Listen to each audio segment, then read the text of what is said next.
जय हिंद मेरे डियर साथी। आज हम देखने वाले हैं प्रैक्टिस सेट नंबर 10। ये आरआरबी की जो सीरीज जारी की गई थी, हम प्रैक्टिस सेट नंबर 10 पे पहुंच चुके हैं। आपको बता देना चाहते हैं आज कितना तारीख है। ठीक है, आज आपके सामने टोटल देखा जाए तो कहाँ चला गया डेटवा हो बाबू। ठीक है, यहाँ पर आप देख सकते हैं आज टोटल कितना है 26। जो लेक्चर नोट हो रहा है 26 फरवरी है। 2 दिन इसमें बचा हुआ है और 10 मार्च को आपका पेपर। 10 मार्च के बाद ही हम मान लेते हैं टोटल 12 दिन हमारे पास टोटल बचा हुआ है। अपनी तैयारी को बूस्ट रखने के लिए आप यात्रा शुरू कर दीजिए। ठीक है, क्योंकि आपके पास टाइम बहुत से बहुत कम बचा हुआ है। इन सब का यदि आपको पीडीएफ वगैरह चाहिए तो इस पीडीएफ में देखिए क्या क्या मिलने वाला आपको हम बता देना चाहते हैं। देखिए यहाँ पर इतनी चीज़ मिलने वाली। 2015 का पेपर मिलेगा, 2019 का 2 पेपर, 2025 का 2 पेपर मिलेगा। और उसके बाद 20 ऐसे प्रैक्टिस सेट मिलेंगे जो हूबहू आपके सामने railway pharmacist non pharma plus pharma पूछे जाते हैं। यहाँ पर देखिए सेट नंबर हम 10 आज करने वाले। इसके पहले ये सारी सेट हम कर चुके थे। ठीक है, तो अपनी तैयारी को थोड़ा सा बूस्टअप कीजिए। इसको करा दिए हैं, इसको एग्जाम तक इसको एक बार हम क्या कर देंगे, दोबारा आपको रिवीजन कराएंगे। ठीक, तो चलिए शुरू करते हैं यात्रा। आपके समय यहाँ से क्या दे दिया गया इसका, यदि आपको पीडीएफ चाहिए तो लिंक में आपका व्हाट्सअप लिंक दिया गया, वहाँ कांटेक्ट कर सकते हैं, या थंबनेल में देख सकते हैं, उसमें भी नंबर एटलीस्ट है। पहला क्वेश्चन आपके सामने यहाँ से क्वेश्चन पूछ दिया गया है। क्या कह दिया है, लिख रखा charge and non charge patient medication come under the system. मतलब कुछ ऐसे होते हैं जिस पे हम पैसा लेते हैं, कुछ का पैसा नहीं लेते हैं। वो किसके अंतर्गत आते हैं पेशेंट। देखिए होता क्या है, पेशेंट को 2 टाइप में होते हैं। एक आपके सामने ओपीडी में दिखवाते हैं और वो चले जाते हैं, काम खत्म। अब इनकी हम क्या कर देते हैं, डिफिनेशन देखते हैं, मतलब सिस्टम के अंतर्गत आते हैं। पहला individual prescription order system for the यानी क्या होता है इम्पेशेंट, मतलब रोगियों के लिए व्यक्तिगत नुस्खे का आदेश प्रणाली। ये चार्ज के अंतर्गत आता है या नॉन चार्ज के अंतर्गत नहीं आता। हमसे दोनों पूछा हुआ। Individual prescription order system for the out patient, यानी वाह रोगी के लिए व्यक्तिगत नुस्खे का तुम्हारे पास क्या होता है, आदेश प्रणाली होती है। इसमें पर्चा कटवाते हैं, मतलब ये नॉन चार्ज के अंतर्गत आता है। ठीक, नेक्स्ट में तुम्हारे पास क्या लिख दे रखा है, complete floor stock system for the impatient, मतलब रोगियों के लिए पूर्ण फ्लो की यानी क्या करना पड़ेगा, ठीक है, सिस्टम बनाना पड़ेगा जिससे जो भी व्यक्ति आए दिखवा के आराम से चला जाए। तो ये तुम्हारे पास चार्ज और नॉन चार्ज दोनों के लिए होता है। तो ये इज द करेक्ट ऑप्शन हो जाएगा, यहाँ से C is the correct option. Next question क्या पूछ दिया, यहाँ पर आते हैं रिफाम्पासिन। अब भाई रिफाम्पासिन गुरुदेव क्या होती है, यदि आप ट्यूबरकुलोसिस के बारे में या ठीक है 2-3 बारे में, यानी लेप्रेसी के बारे में सुने होंगे, लेप्रेसी के बारे में सुने होंगे, या आप ट्यूबरकुलोसिस के बारे में सुने होंगे, तो उन सब में ये सब दवाइयाँ प्रयोग की जाती हैं। तो ये होती क्या है, rifampicin is stored at the temperature, ठीक है, not exit in the atmosphere nitrogen in air tight container. उसको कम से कम तुम्हारे पास कितना टेम्परेचर होना चाहिए, 15 डिग्री सेल्सियस ही होना चाहिए। ठीक है, 15 डिग्री सेल्सियस से इधर उधर रहेगा तो वो दिक्कत हो जाएगा। तो 15 इज द करेक्ट ऑप्शन हो जाएगा। यहाँ पर देखिए साफ साफ लिख रखा तुम्हारे पास, 15 डिग्री से अधिक तापमान पर नाइट्रोजन का वातावरण एयर टाइट कंटेनर में संग्रहित किया जाता है, जिससे उसकी प्रभावशीलता और स्थिरता लंबे समय तक बनाई जाती है। यानी टीबी तथा कुष्ठ रोग के लिए, मतलब लेप्रेसी के बीमारी में इसका उपयोग किया जाता है। जो जीवाणु होते हैं, उसके जो बैक्टीरिया होते हैं, उसके आरएनए संश्लेषण को रोक देता है, जिससे बैक्टीरिया का क्या होगा, पूरी तरह से मर जाता और वो डिजीज सही हो जाता है। रिफाम्पासिन एक लेप्रेसी तथा एंटी ट्यूबरकुलर एजेंट के अंतर्गत आता है। ठीक, नेक्स्ट में तुम्हारे पास 9वां नंबर को है, तीसरा नंबर क्वेश्चन पे पूछा डायरेक्शन टू द फार्मासिस्ट, मतलब जैसे अब पर्चा कौन लिखते हैं, हमारे पास फार्मासिस्ट लिए लिखा जाता है। ठीक है, यानी जो ये पर्चा होता है प्रिस्क्रिप्शन डॉक्टर के द्वारा, एक प्रोफेशन डॉक्टर के द्वारा लिखा जाता है। अब इसमें कह दिया है डायरेक्शन टू द पेशेंट, मतलब डॉक्टर किसको, फार्मासिस्ट को डायरेक्शन देते हैं कि तुम दवा दो उसको, फॉर द प्रिपरेशनिंग यानी प्रिस्क्रिप्शन इन गिवन, मतलब उसमें किस में दिया जाता है, सब्सक्रिप्शन में दिया जाता है। इनक्रिप्शन में दवा का डोज और कितनी क्वांटिटी में देना, ये सुपरस्क्रिप्शन में RX सिंबल बनाते हैं, सिग्नेचरा में तो आप जान ही रहे साइन वगैरह किया जाता है। तो ये सारी चीज़ें पर्चे की कहानी होती है, याद रखना पर्चे से एक रिलेटेड कंफर्म क्वेश्चन आएगा। ठीक है, सब प्रिशन इज द करेक्ट ऑप्शन हो जाएगा यहाँ से। नेक्स्ट में आपके सामने क्या लिख रखा है, इस यानी page of ledger or card, मतलब तुम्हारे पास जैसे यदि आप दवाइयाँ बेच रहे हैं तो आप लेजर रखेंगे कि इसमें लेजर आए, कितना दवाइयाँ आई, कितना घटी, ये सब लेजर रखेंगे। तो उसका जो एक पेज रहता है उसको पेज को क्या बोलते हैं। पहला आपके सामने क्या लिखा रखा, लीप, पत्ती बोलते हैं, ऐसा नहीं है। बिल, बिल मतलब तुम्हारे पास पूरा ब्यौरा लिखा रहता है, तो इसको भी हम क्या करेंगे, कैटेगराइज करें नहीं। फोलियस, उसे एक पेज, लेजर का जो एक पेज रहता है उसे क्या बोलते हैं, आपके सामने फोलियो बोला जाता है। ठीक है, या फोलियस के नाम से भी जाना जाता है।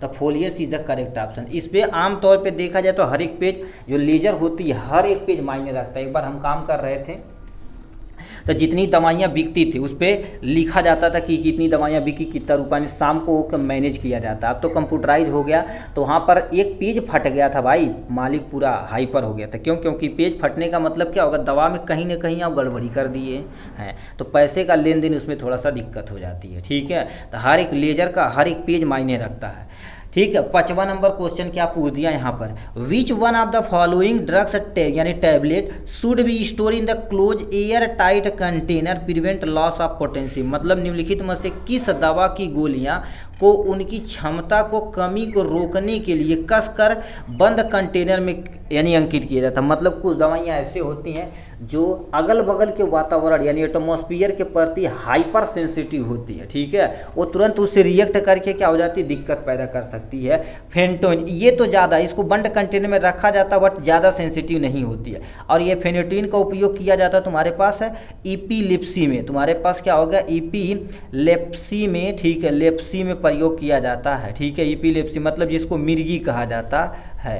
ठीक है, मिर्गी के उपचार में, प्रेपनोलल हाइपरटेंशन में प्रयोग किया जाता है। नाइट्रोग्लिसरीन देखा जाए तो एक नस संबंधी प्रयोग होता है। ये तुम्हारे पास क्या होती है, ओरल, वो भी सब।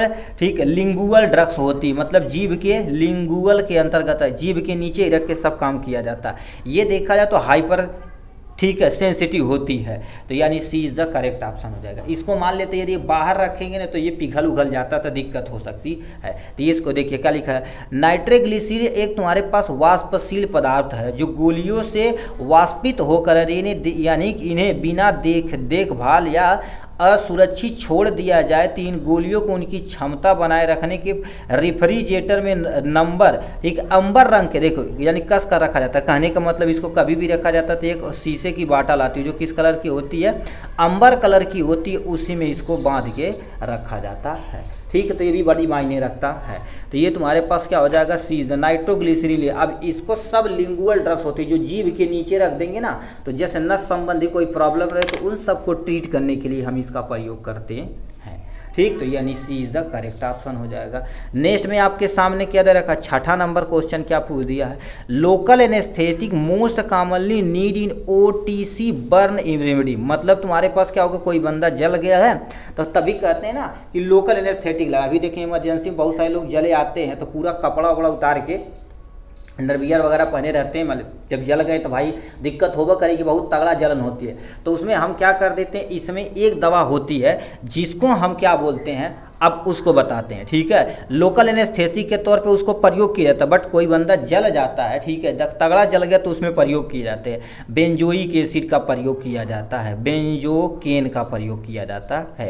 ये एक तरह का जेल का टाइप में आता है, इसी को हम पूरे शरीर पे लेप लगा देते हैं, या कभी कभी लॉक 2% ये जेली होती है उसे लेडोकोन प्रयोग किया जाता है, बट मोस्टली तुम्हारे पास बेंजोकेन का प्रयोग किया जाता है। ठीक है, इससे जैसे मान लेते जल गया तो बड़ी तगड़ा जलन होती है, तो इसको यदि बंदे को दे देंगे ना तो लंबे समय तक उसको राहत मिलेगी।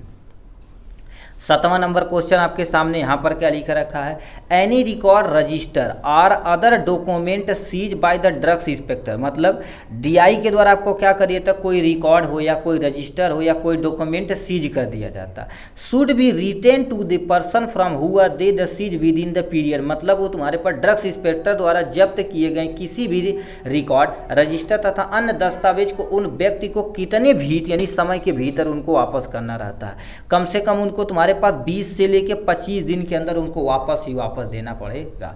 तो यानी 20 इज द करेक्ट ऑप्शन हो जाएगा यहाँ से। ठीक, मतलब DI जैसे आप यहाँ जांच करने आए, डॉक्टर आप मान लेते फार्मासिस्ट हैं, ठीक, तो होता क्या है, आपको वैसे सिंपल कोई फेल होगा, रजिस्टर नहीं मेंटेन किए, किसको कौन दवा दिए आप नहीं मेंटेन किए, तो आपके वो कागज़ उठा ले जाता, तो फिर वो चेक वो करके उस पर मान लेते जो नहीं सही रहता तो उस पर क्रॉस वगैरह चल के आपको फिर 20 दिन के अंदर वो डॉक्यूमेंट आपको वापस देना पड़ता है, DI को देना पड़ता है। 8वां नंबर क्वेश्चन क्या पूछ दिया, इनकी कहानियाँ थोड़ा सा सुन ली जाए।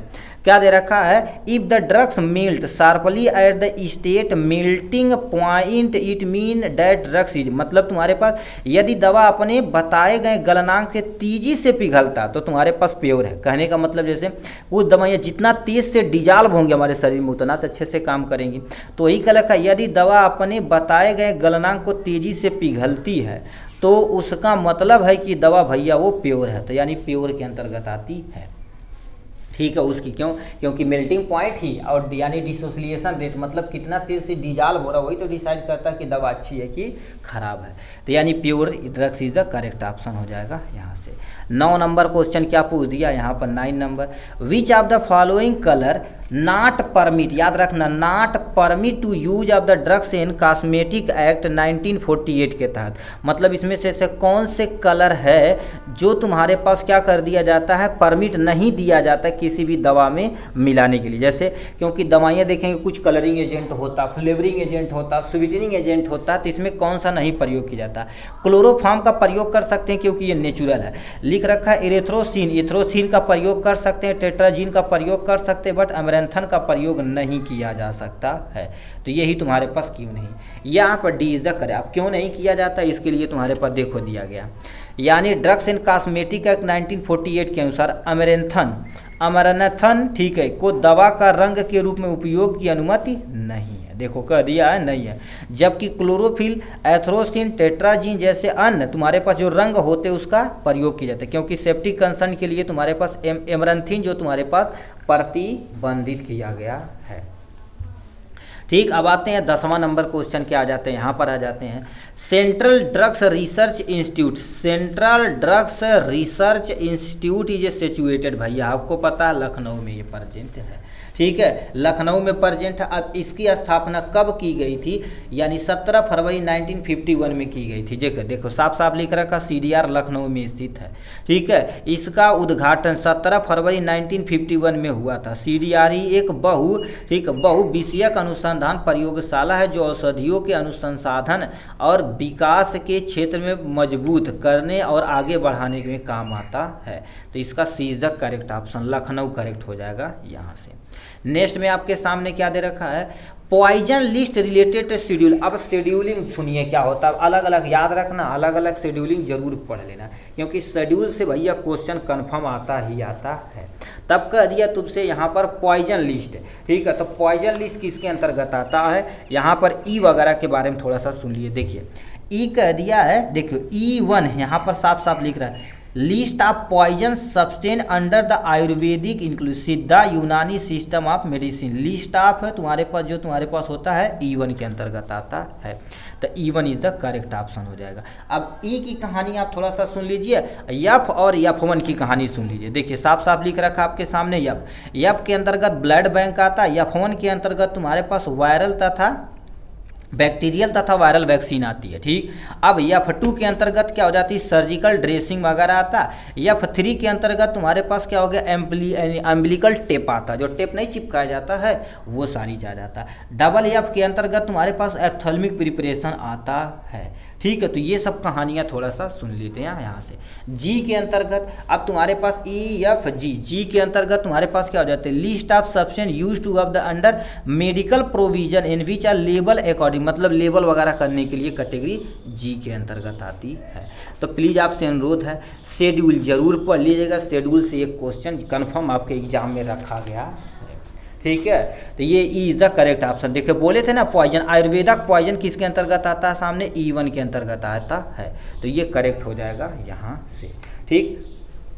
चलते हैं नेक्स्ट 12 नंबर क्वेश्चन की तरफ चलते हैं, ठीक। यहाँ पर देखिए सबसे लिख रखा 12 नंबर क्वेश्चन लिख रखा स्पोरियस ड्रग्स मीन, मतलब नकली दवाओं का मतलब क्या होता है। अब ऑप्शन में क्या क्या दे रखा, नकली दवा का मतलब क्या होता है, सबसे पहले नकल करना, तो ये भी सही है। सब्स्टिट्यूट मतलब उसी के मिलते जुलते चीज़ को मिला देना, तो ये भी सही है। मिलती जुलती दवा, ये भी सही है, मतलब तीनों सही है, तो all of these is the correct option हो जाएगा। ठीक है, देखिए अडल्ट्रेशन पढ़े होंगे, ठीक है, एक मिलता जुलता और एक तुम्हारे पास क्या होता है, ठीक है, वो सब चीज़ मिला देते, एक जानबूझ के मिलाते हैं और एक तुम्हारे पास अनजाने में मिल जाता है। ठीक है, यहाँ पर क्या होगा, 13 नंबर क्या लिख रखा है, कर दिया फोर्थ स्टेज लो स्टेशनरी स्टेज माना जाता है। आप यानी रखा demography cycle is a characteristic by, मतलब तुम्हारे पास क्या हो जाए, जो पॉपुलेशन रेट है वो तुम्हारे पास लो स्टेशनरी स्टेज है, मतलब न तो ज़्यादा आदमी पैदा होंगे न तो ज़्यादा आदमी मरेंगे, तो उसे लो स्टेशनरी स्टेज यानी फोर्थ स्टेज के अंतर्गत रखा जाता है।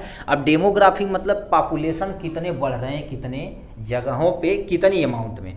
अब क्या लिख रखा, हाई ब्लड हाई, तो यहाँ पर तुम्हारे पास दोनों लो होना चाहिए, लो स्टेशनरी पूछा हुआ है। हाई बर्थ भैया ये भी रॉन्ग हो जाएगा। Low birth and low death, मतलब तुम्हारे पास सी इज द करेक्ट ऑप्शन हो जाएगा। ये फोर्थ के अंतर्गत देखिए लो स्टेशनरी पूछा हुआ है, तो ये 13 नंबर का तुम्हारे पास करेक्ट हो जाएगा यहाँ से। नेक्स्ट में से हमारे पास 14 नंबर क्वेश्चन क्या दे दिया गया, इनकी थोड़ा सा कहानियाँ सुन लेते हैं। लिख रखा, the study carried out in the Finland has cast doubt on the, ठीक, on the advisability of the routine use to haematinics because the mean of the higher level of the ferritin were more of the prone. कहने का मतलब तुम्हारे पास Finland में, ठीक है, एक अध्ययन किया गया, हीमेटेनिक्स के नियमित उपयोग की सलाह पर यानी संदेह जाता। कहने का मतलब नहीं कहते हैं कि ये कोई तुम आयरन का टैबलेट खाओ तो हीमेटेनिक एजेंट होता है, तो उस पर यदि सलाह दी जाए तो हमें बेफालतू तो कोई दवा नहीं खानी चाहिए, उससे संदेह जाता है। ठीक है, मतलब रेगुलर खा रहा तो उसे उपयोग पे सोचता है यार कहीं गड़बड़ ना हो जाए, क्योंकि फेरेटीन की उच्च स्तर पर पुरुषों में बताओ कौन सा कारण बनता है।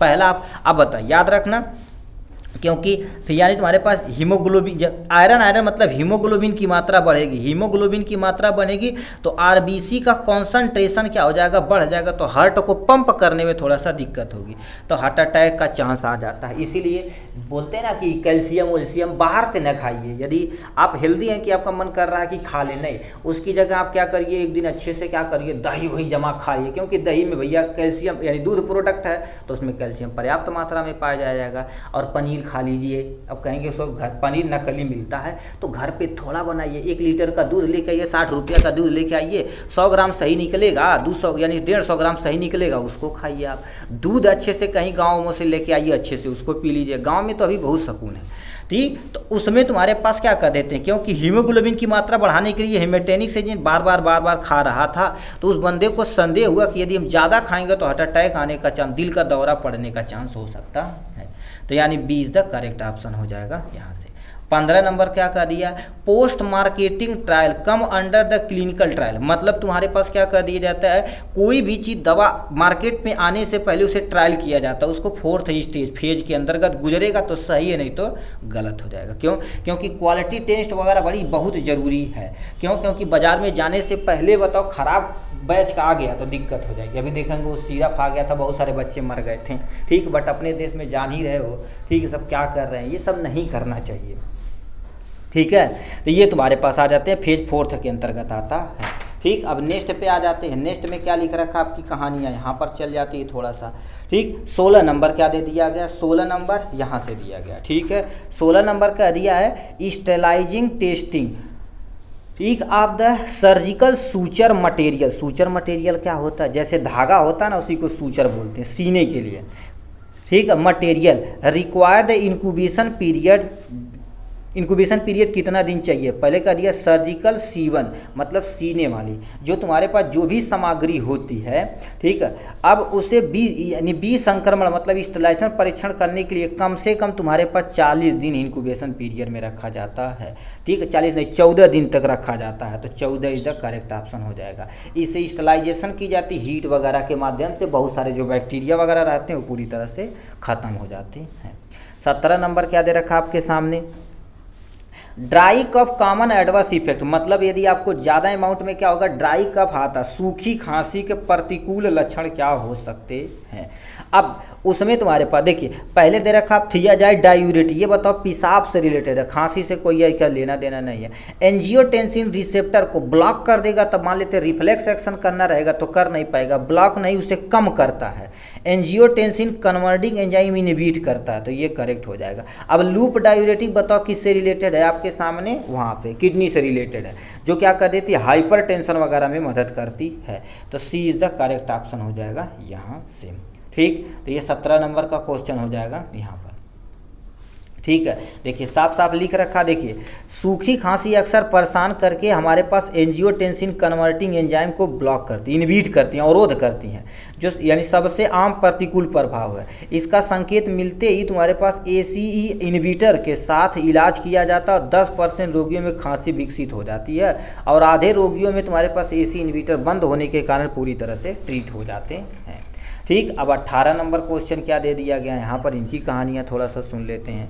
18 number, which of the following may be check for evolution of patient report outcome instrument, मतलब रोगी रिपोर्ट में किए गए परिमाण उपकरणों के मूल्यांकन के लिए निम्नलिखित में से किसकी जांच की यानी करनी चाहिए। सबसे पहला एग्जाम्पल आपके सामने क्या दे दिया गया है, यहाँ से रोगी का वैलिडेशन है कि नहीं, तो ये चेक करना पड़ेगा। रिलेबिलिटी मतलब विश्वसनीयता क्या कर देता है, चेक करना ही पड़ता है। लिख रखा है एबिलिटी टू डिटेक्ट चेंज, यानी परिवर्तन को पता लगाने की क्षमता होती है, मतलब तभी हम क्या कर सकते हैं, रोगी को रिपोर्ट से डिटेक्ट कर सकते हैं। तो ये करेक्ट हो जाएगा यहाँ से। अभी मान लेते कोई पर्चा लेके आया, वो वैलिड है नहीं बा, देखिए पर्चा साफ साफ लिख रहा था 15 दिन वैलिड है, इतना दिन वैलिड है, वो सारी चीज़ें। ठीक, 19 नंबर क्या क्वेश्चन पूछा, विच of the following drugs is use in the, ठीक है, मैनी बर्थ कंट्रोल मेथड, मतलब इसमें से तुम्हारे पास निम्नलिखित में से कौन सा, ठीक है, जो बर्थ को कंट्रोल करने के लिए प्रयोग किया जाता है। ठीक है, यानी फैमिली प्लानिंग के लिए तुम्हारे पास प्रयोग किया जाता है। पहले आपके सामने दे रखा है लोवेनोस्टेरेजोल यानी स्टेरल, इसी का तो प्रयोग किया जाता है। ये क्या कर देती है, आपके सामने देखिए क्या लिख रखा है यहाँ से, यह एक हार्मोन है जिसका उपयोग तुम्हारे पास यानी बर्थ कंट्रोल के लिए विभिन्न रूपों में किया जाता है। ये आपातकालीन यानी इमरजेंसी में गर्भ निरोधक गोलियां तथा तुम्हारे पास इंट्रायूटेराइन डिवाइस शामिल है। इसमें ओव्यूलेशन को रोककर गर्भ धारण के स्तर को बदल देती हैं और शुक्राणु को अंडे से पहुंचने से रोकती हैं, और हमारे जो ग्रीवा होते हैं उसमें बलगम को गाढ़ा कर देती है, जिससे तुम्हारे पास गर्भावस्था रोकने में। अब गाढ़ा कर दे उस सब में जाएगा, उसी पर पकड़ा जाएगा, जाके एक को फर्टिलाइज ही नहीं कर पाएगा, तो हमारा फर्टिलाइजेशन नहीं होगा तो बीबी भैया ग्रो नहीं करेगा। तो उसमें तुम्हारे पास क्या हो गया, लिख रखा लेवेनोग्रेस्टेरॉल, इसका प्रयोग किया जाता है। तो A is the correct option हो जाएगा यहाँ से। ये मैकेनिज्म ऐसे वर्क करती है। 20 number question, which of the following drugs is indicate as the uterine relaxation for women in labour. कहने का मतलब कभी कभी कोई फीमेल में होता है ना कि 2-4 महीना हुआ, इमेच्योर बेबी है, अभी मेच्योर बेबी नहीं है, तभी यूट्राइन कॉन्ट्रैक्ट करने लगता है। ठीक है, यानी ऑक्सीटोसिन का लेवल बढ़ने लगता है। ठीक है, तब बेबी आ रहा इमेच्योर ही क्या हो जाता है, पैदा हो जाता है। तो इसमें वही कह दिया निम्नलिखित में से कौन सा दवा प्रसव पीड़ा में महिलाओं के लिए यूटेराइन रिलैक्सेशन का इंगित करता है, मतलब जो कि यूट्रस को दाब रहा ऑक्सीटोसिन, इसमें से कौन सी ऐसी दवा दी जाए कि यूट्रस को दाब न पाए, और दवा देते रहेंगे तो 1-2 महीना और क्या हो जाएगा, आगे की तरफ मूव कर जाएगा बेबी और ईजिली, ठीक है, आपका जब मेच्योर बेबी हो जाएगा तब आराम से पैदा हो जाएगा। तो इसमें किस दवा का प्रयोग करते हैं, सबसे पहले इफेड्रीन का प्रयोग नहीं करते, टर्बूटालिन इज द करेक्ट ऑप्शन हो जाएगा।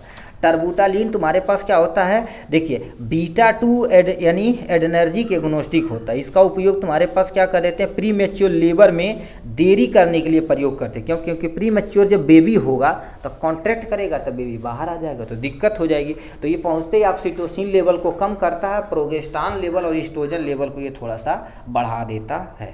ठीक, तो उसमें प्रयोग करता है। तो इसका तुम्हारे पास टर्बूटालिन इज द करेक्ट ऑप्शन हो जाएगा यहाँ से। 21 नंबर क्वेश्चन क्या पूछ दिया है, which of the following is not use as the contraceptive method, मतलब इसमें से कौन सी मेथड है जो हम क्या कर सकते हैं, नॉट लिख रखा है, सुनिए नॉट कॉन्ट्रासेप्टिव मेथड में प्रयोग नहीं करते हैं। पहला दे रखा है यानी intra uterine copper device, copper T का प्रयोग करते हैं, ये तो प्रयोग किया जाता है। कॉम्बाइन ईस्ट्रोजन तथा प्रोगेस्टेरॉन पिल भी आता है जो इस लेवल को कम करता है जिससे फर्टिलाइजेशन नहीं हो पाता, ये भी कॉन्ट्रासेप्टिव मेथड है, तो ये भी सही है। फीमेल कंडोम, मेल और फीमेल दोनों कंडोम आता है। फीमेल कंडोम जो सर्विक्स के बगल में लगाया जाता है, ठीक है, वेजाइना से थोड़ा सा अंदर करके, ठीक है, तो ये भी होता है। और मेल कंडोम भी आता है, ये भी तुम्हारे पास क्या होता है, कॉन्ट्रासेप्टिव मेथड होता है। ये सब ठीक है, ये सब जितने भी हैं तुम्हारे पास टेम्परेरी मेथड है, मेल कंडोम के रूप में आता है। अब आते हैं तुम्हारे पास क्या लिख रखा है, फॉलिकल स्टिमुलेटिंग हार्मोन, ये जो पिल होता है ये हार्मोन लेवल को बढ़ाता है और दिक्कत हो जाएगी, तो ये कॉन्ट्रासेप्टिव नहीं, ये बनाने का काम आता है, तो यह चीज़ है, करेक्ट ऑप्शन हो जाएगा यहाँ से। देखिए साफ साफ लिख रखा है, फॉलिकुलर स्टिमुलेटिंग हार्मोन ओवुलेशन को उत्तेजित करता है जिससे प्रजनन की क्षमता सुधारने के लिए प्रयोग किया जाता है, न कि गर्भावस्था, ये बढ़ाता है, ठीक है। जैसे मान लेते ओवुलेशन कराएगा तो अंडा निकलवा करेगा ना, ये बढ़ाने का काम करता है।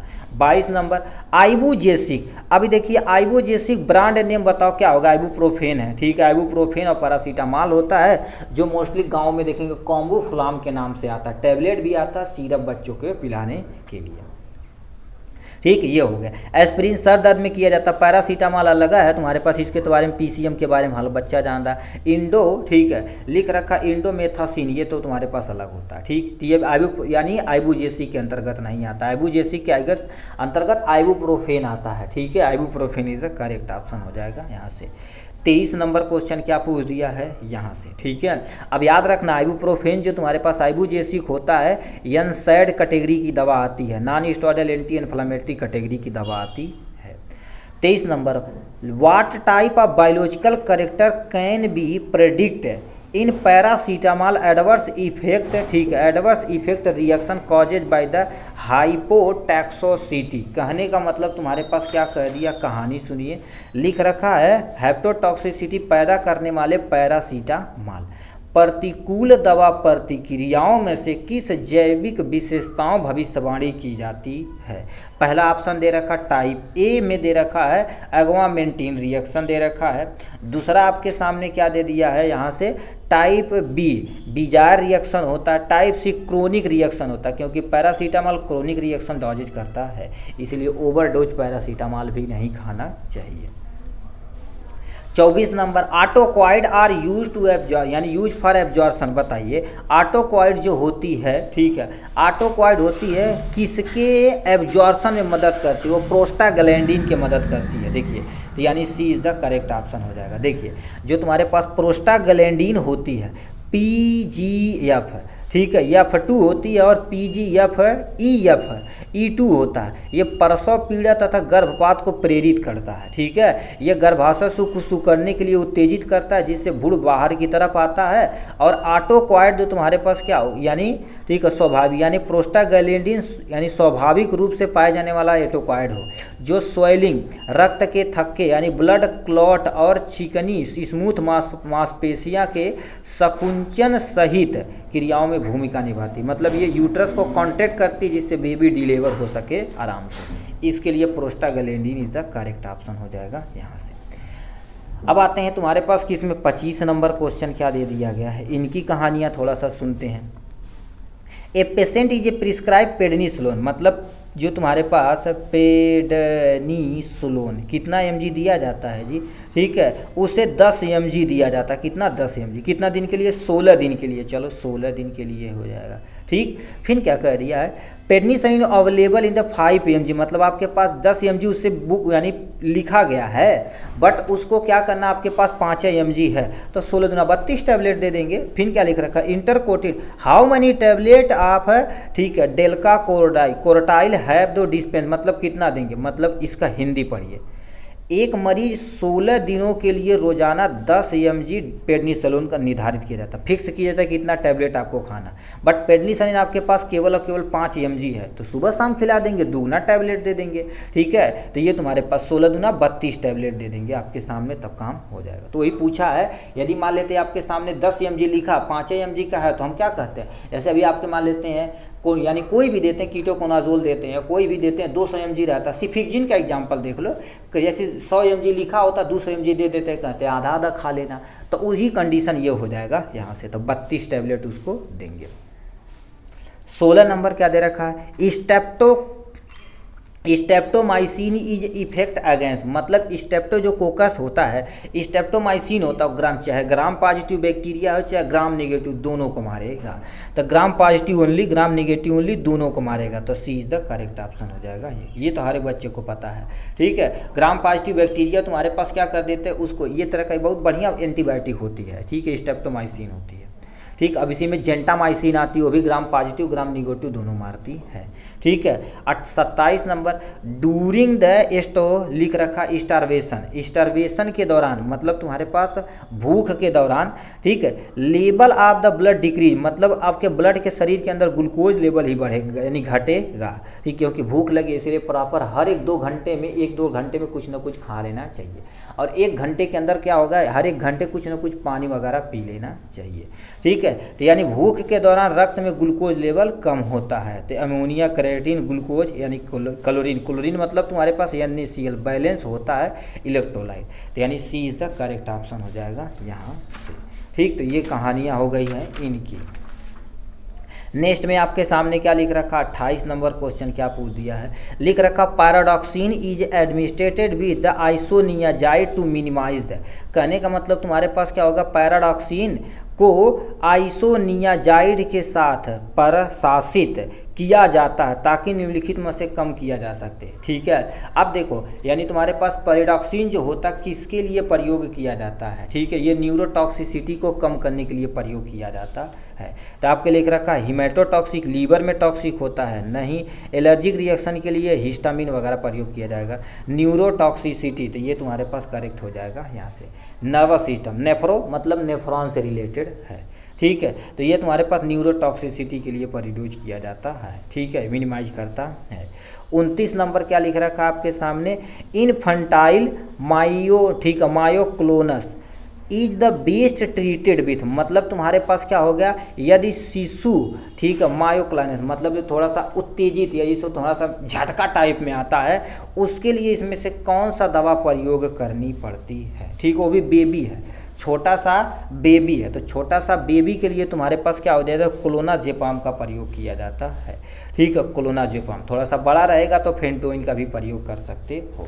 देखिए साफ साफ लिख रखा है, क्लोनाजेपाम का उपयोग अक्सर तुम्हारे पास बेबी माइलोसिस उपचार के लिए किया जाता है। यह मांसपेशियों को झटके तथा फैलाव को कम करती है और इस प्रकार के बेंजोडाइजापीन में जो नर्वस सिस्टम को, ठीक है, शांत करता है, ठीक है, और शिशु यानी शिशु माइक्लोनस, शिशु में होने वाले तुम्हारे पास ऐच्छिक मांस का झटका, ऐंठन, ये सबको क्या कर देती है, कम करती है। उसमें क्लोनाजेपाम प्रयोग किया जाता है, तो clonazepam is the correct option हो जाएगा। 30 नंबर बताओ, सल्फर का प्रयोग कहाँ पर करते हैं, एंटी फंगल की तरह प्रयोग किया जाता है। जैसे मान लो आपको खुजली उजली हो गया ना, तो सल्फर लगा देंगे तो बड़ा तेज़ी से काम करेगा। डायबिटीज़ में नहीं, इन्फ्लामेशन सूजन में नहीं, ट्यूबरकुलोसिस में नहीं, तो खुजली में, यानी खुजली में हम क्या कर देते हैं, सल्फर का प्रयोग किया जाता है, ठीक है। सल्फर अब वो जो खेत वोत में लगाया जाता है उसको ना लगा देना भाई, नहीं तो चमड़ी उमड़ी कैसी तैसी कर देगा, ठीक है। ये इसका प्रयोग किया जाता है आपके सामने, जैसे मान लेते हैं आपको खुजली हो गई है, जलन हो गया है, तो वहाँ पर फंगस को ग्रो जहाँ पर होता है उसको कम करने के लिए। 31 नंबर तुम्हारे पास क्या लिखा है, creatinine clearance is use as a measurement of, मतलब तुम्हारे पास कैरेटिनिन जो होता है किसके लिए प्रयोग किया जाता है। अब कैरेटिन क्लियरेंस में किडनी फंक्शन टेस्ट में KFT में, ठीक है, वो भी क्या कहते हैं, GFR rate, glomerular filtration rate को देखा जाता है, कहीं दिया है, renal excretion rate, glomerular filtration rate को देखा जाता है। यदि आप इसको बनाएंगे ना तो इस टाइप से होता है, ठीक है, ये आपके सामने इधर हो जाएगा, इधर से, ठीक है, इधर चला जाएगा आपके सामने, इधर इस टाइप से होता है, ठीक। इसको थोड़ा सा याद रखना, जीएफआर रेट को मेंटेन करता है। ठीक, 32 नंबर क्वेश्चन क्या पूछ दिया, इनकी कहानियाँ थोड़ा सा आगे चलते हैं। Which of these not a part of liver function test, मतलब इसमें से कौन सा है जो लीवर फंक्शन टेस्ट के लिए नहीं प्रयोग किया जाता है। ठीक है, नहीं प्रयोग किया जाता। पहला ऑप्शन आपके सामने लिख रखा प्रोथ्रोम्बिन टाइम, यानी प्रोथ्रोम्बिन टाइम देखा जाए तो तुम्हारे पास प्रयोग किया जाता। दूसरा आपके सामने, यानी इससे हम पता करते हैं, यह LFT करवा लेंगे उस बंदे का पता चल जाएगा, लीवर फंक्शन टेस्ट। ठीक है, अब क्या लिख रखा SGOT, यस से तुम्हारे पास क्या होता है सीरम, जी से आपके सामने ग्लूटामिक, ओ से आपके सामने ऑक्जिल यानी ऑक्जेलो एसिटेस होता है, टी से ट्रांसमिनेज होता है, एक तरह का एंजाइमेटिक होता है। तो यानी लीवर फंक्शन टेस्ट में ये भी किया जाता है। जी टेस्ट, जी से तुम्हारे पास क्या होता है गामा ग्लूटामाइल ट्रांसफेरेज होता है, तो ये भी हमारे पास LFT में किया जाता है। लिख रखा मीन कार्प यानी कार्पोकैस्पुलर वैल्यूम, इसके लिए तुम्हारे पास क्या होगा नहीं प्रयोग किया था, हमसे पूछा है नहीं तो डी पे मार देंगे आपके सामने यहाँ से। ठीक है, ये हो जाएगा यहाँ से। अब हम आते हैं तुम्हारे पास कितने 33 नंबर क्या क्वेश्चन पूछा, urine specimen is located for the diagnosis of, मतलब तुम्हारे पास क्या कर दी जाती हैं। ठीक है, अब देखिए कि निदान में मूत्र का नमूना एकत्रित किया जाता है, मतलब किसके निदान में, इंटेस्टाइनल के लिए भैया, इससे क्या यूरिन से, यूरिन मतलब यूरिनरी ट्रैक इन्फेक्शन, मतलब आपको पेशाब UTI जिसको बोलते हैं। ठीक है, UTI आपसे अनुरोध है, जैसे पब्लिक यानी जो टॉयलेट होता है बहुत थोड़ा गंदा रहे तो प्लीज़ वहाँ आप यूरिनेशन नहीं करिए, खासकर फीमेल, क्योंकि फीमेल का यूरिन थोड़ा छोटा होता है, इन्फेक्शन UTI होने का चांस ज़्यादा बनता है। क्योंकि आप जान रहे हैं सरकारी प्लेस पे कितना बढ़िया, तो वहाँ पर एकदम से टाइल लगा हुआ है और सफाई तो एकदम से, मतलब हर 2 सेकंड पे हमारी सरकार ऐसी है, हर 1-2 सेकंड पे कोई पेशाब आदमी करे तो तुरंत उसको पोछा मारते हैं, इतनी सफाई अपने इंडिया में। ठीक है, तो हो सके तो वहाँ पर आप अवॉइड करिए, आप पेशाब न करिए। ठीक है, आप कहेंगे गुरुदेव कहाँ करिए, जहाँ पर साफ सफा रखे तो वहाँ पर करिए, क्योंकि फीमेल में मोस्टली क्या होता है UTI देखने को मिलता है, उसी के कारण यूरिनरी ट्रैक इन्फेक्शन के कारण। इससे हम कलेक्शन करते हैं यूरिनेशन का सैंपल लेते हैं, पता चल जाता है कि तुम्हारे पास यूरिन में कोई तो दिक्कत तो नहीं है।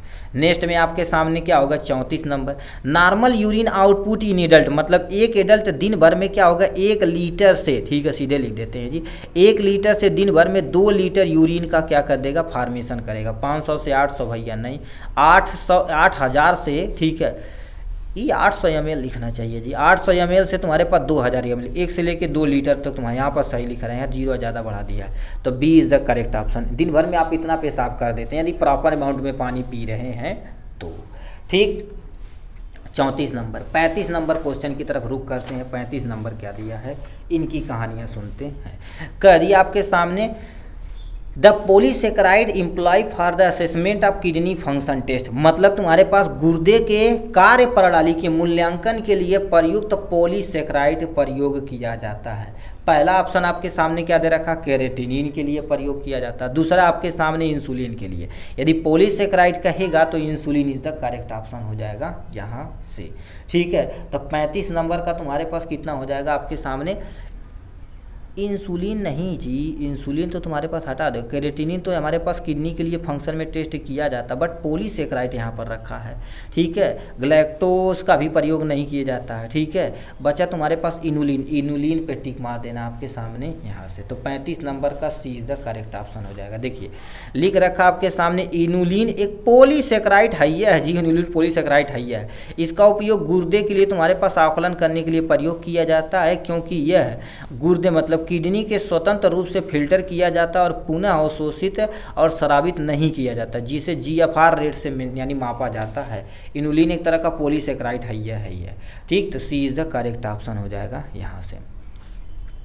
36 नंबर क्या लिख रखा है, वे फीकस ECP यानी क्या होगा, specimen is a collected in the laboratory for examination then the should be culture within, मतलब एक प्रयोगशाला में मल का नमूना जांच करने के लिए एकत्रित किया जाता है। वो कितने समय में कल्चर किया जाता है भैया, 1 से लेकर 2 घंटा तक होता है।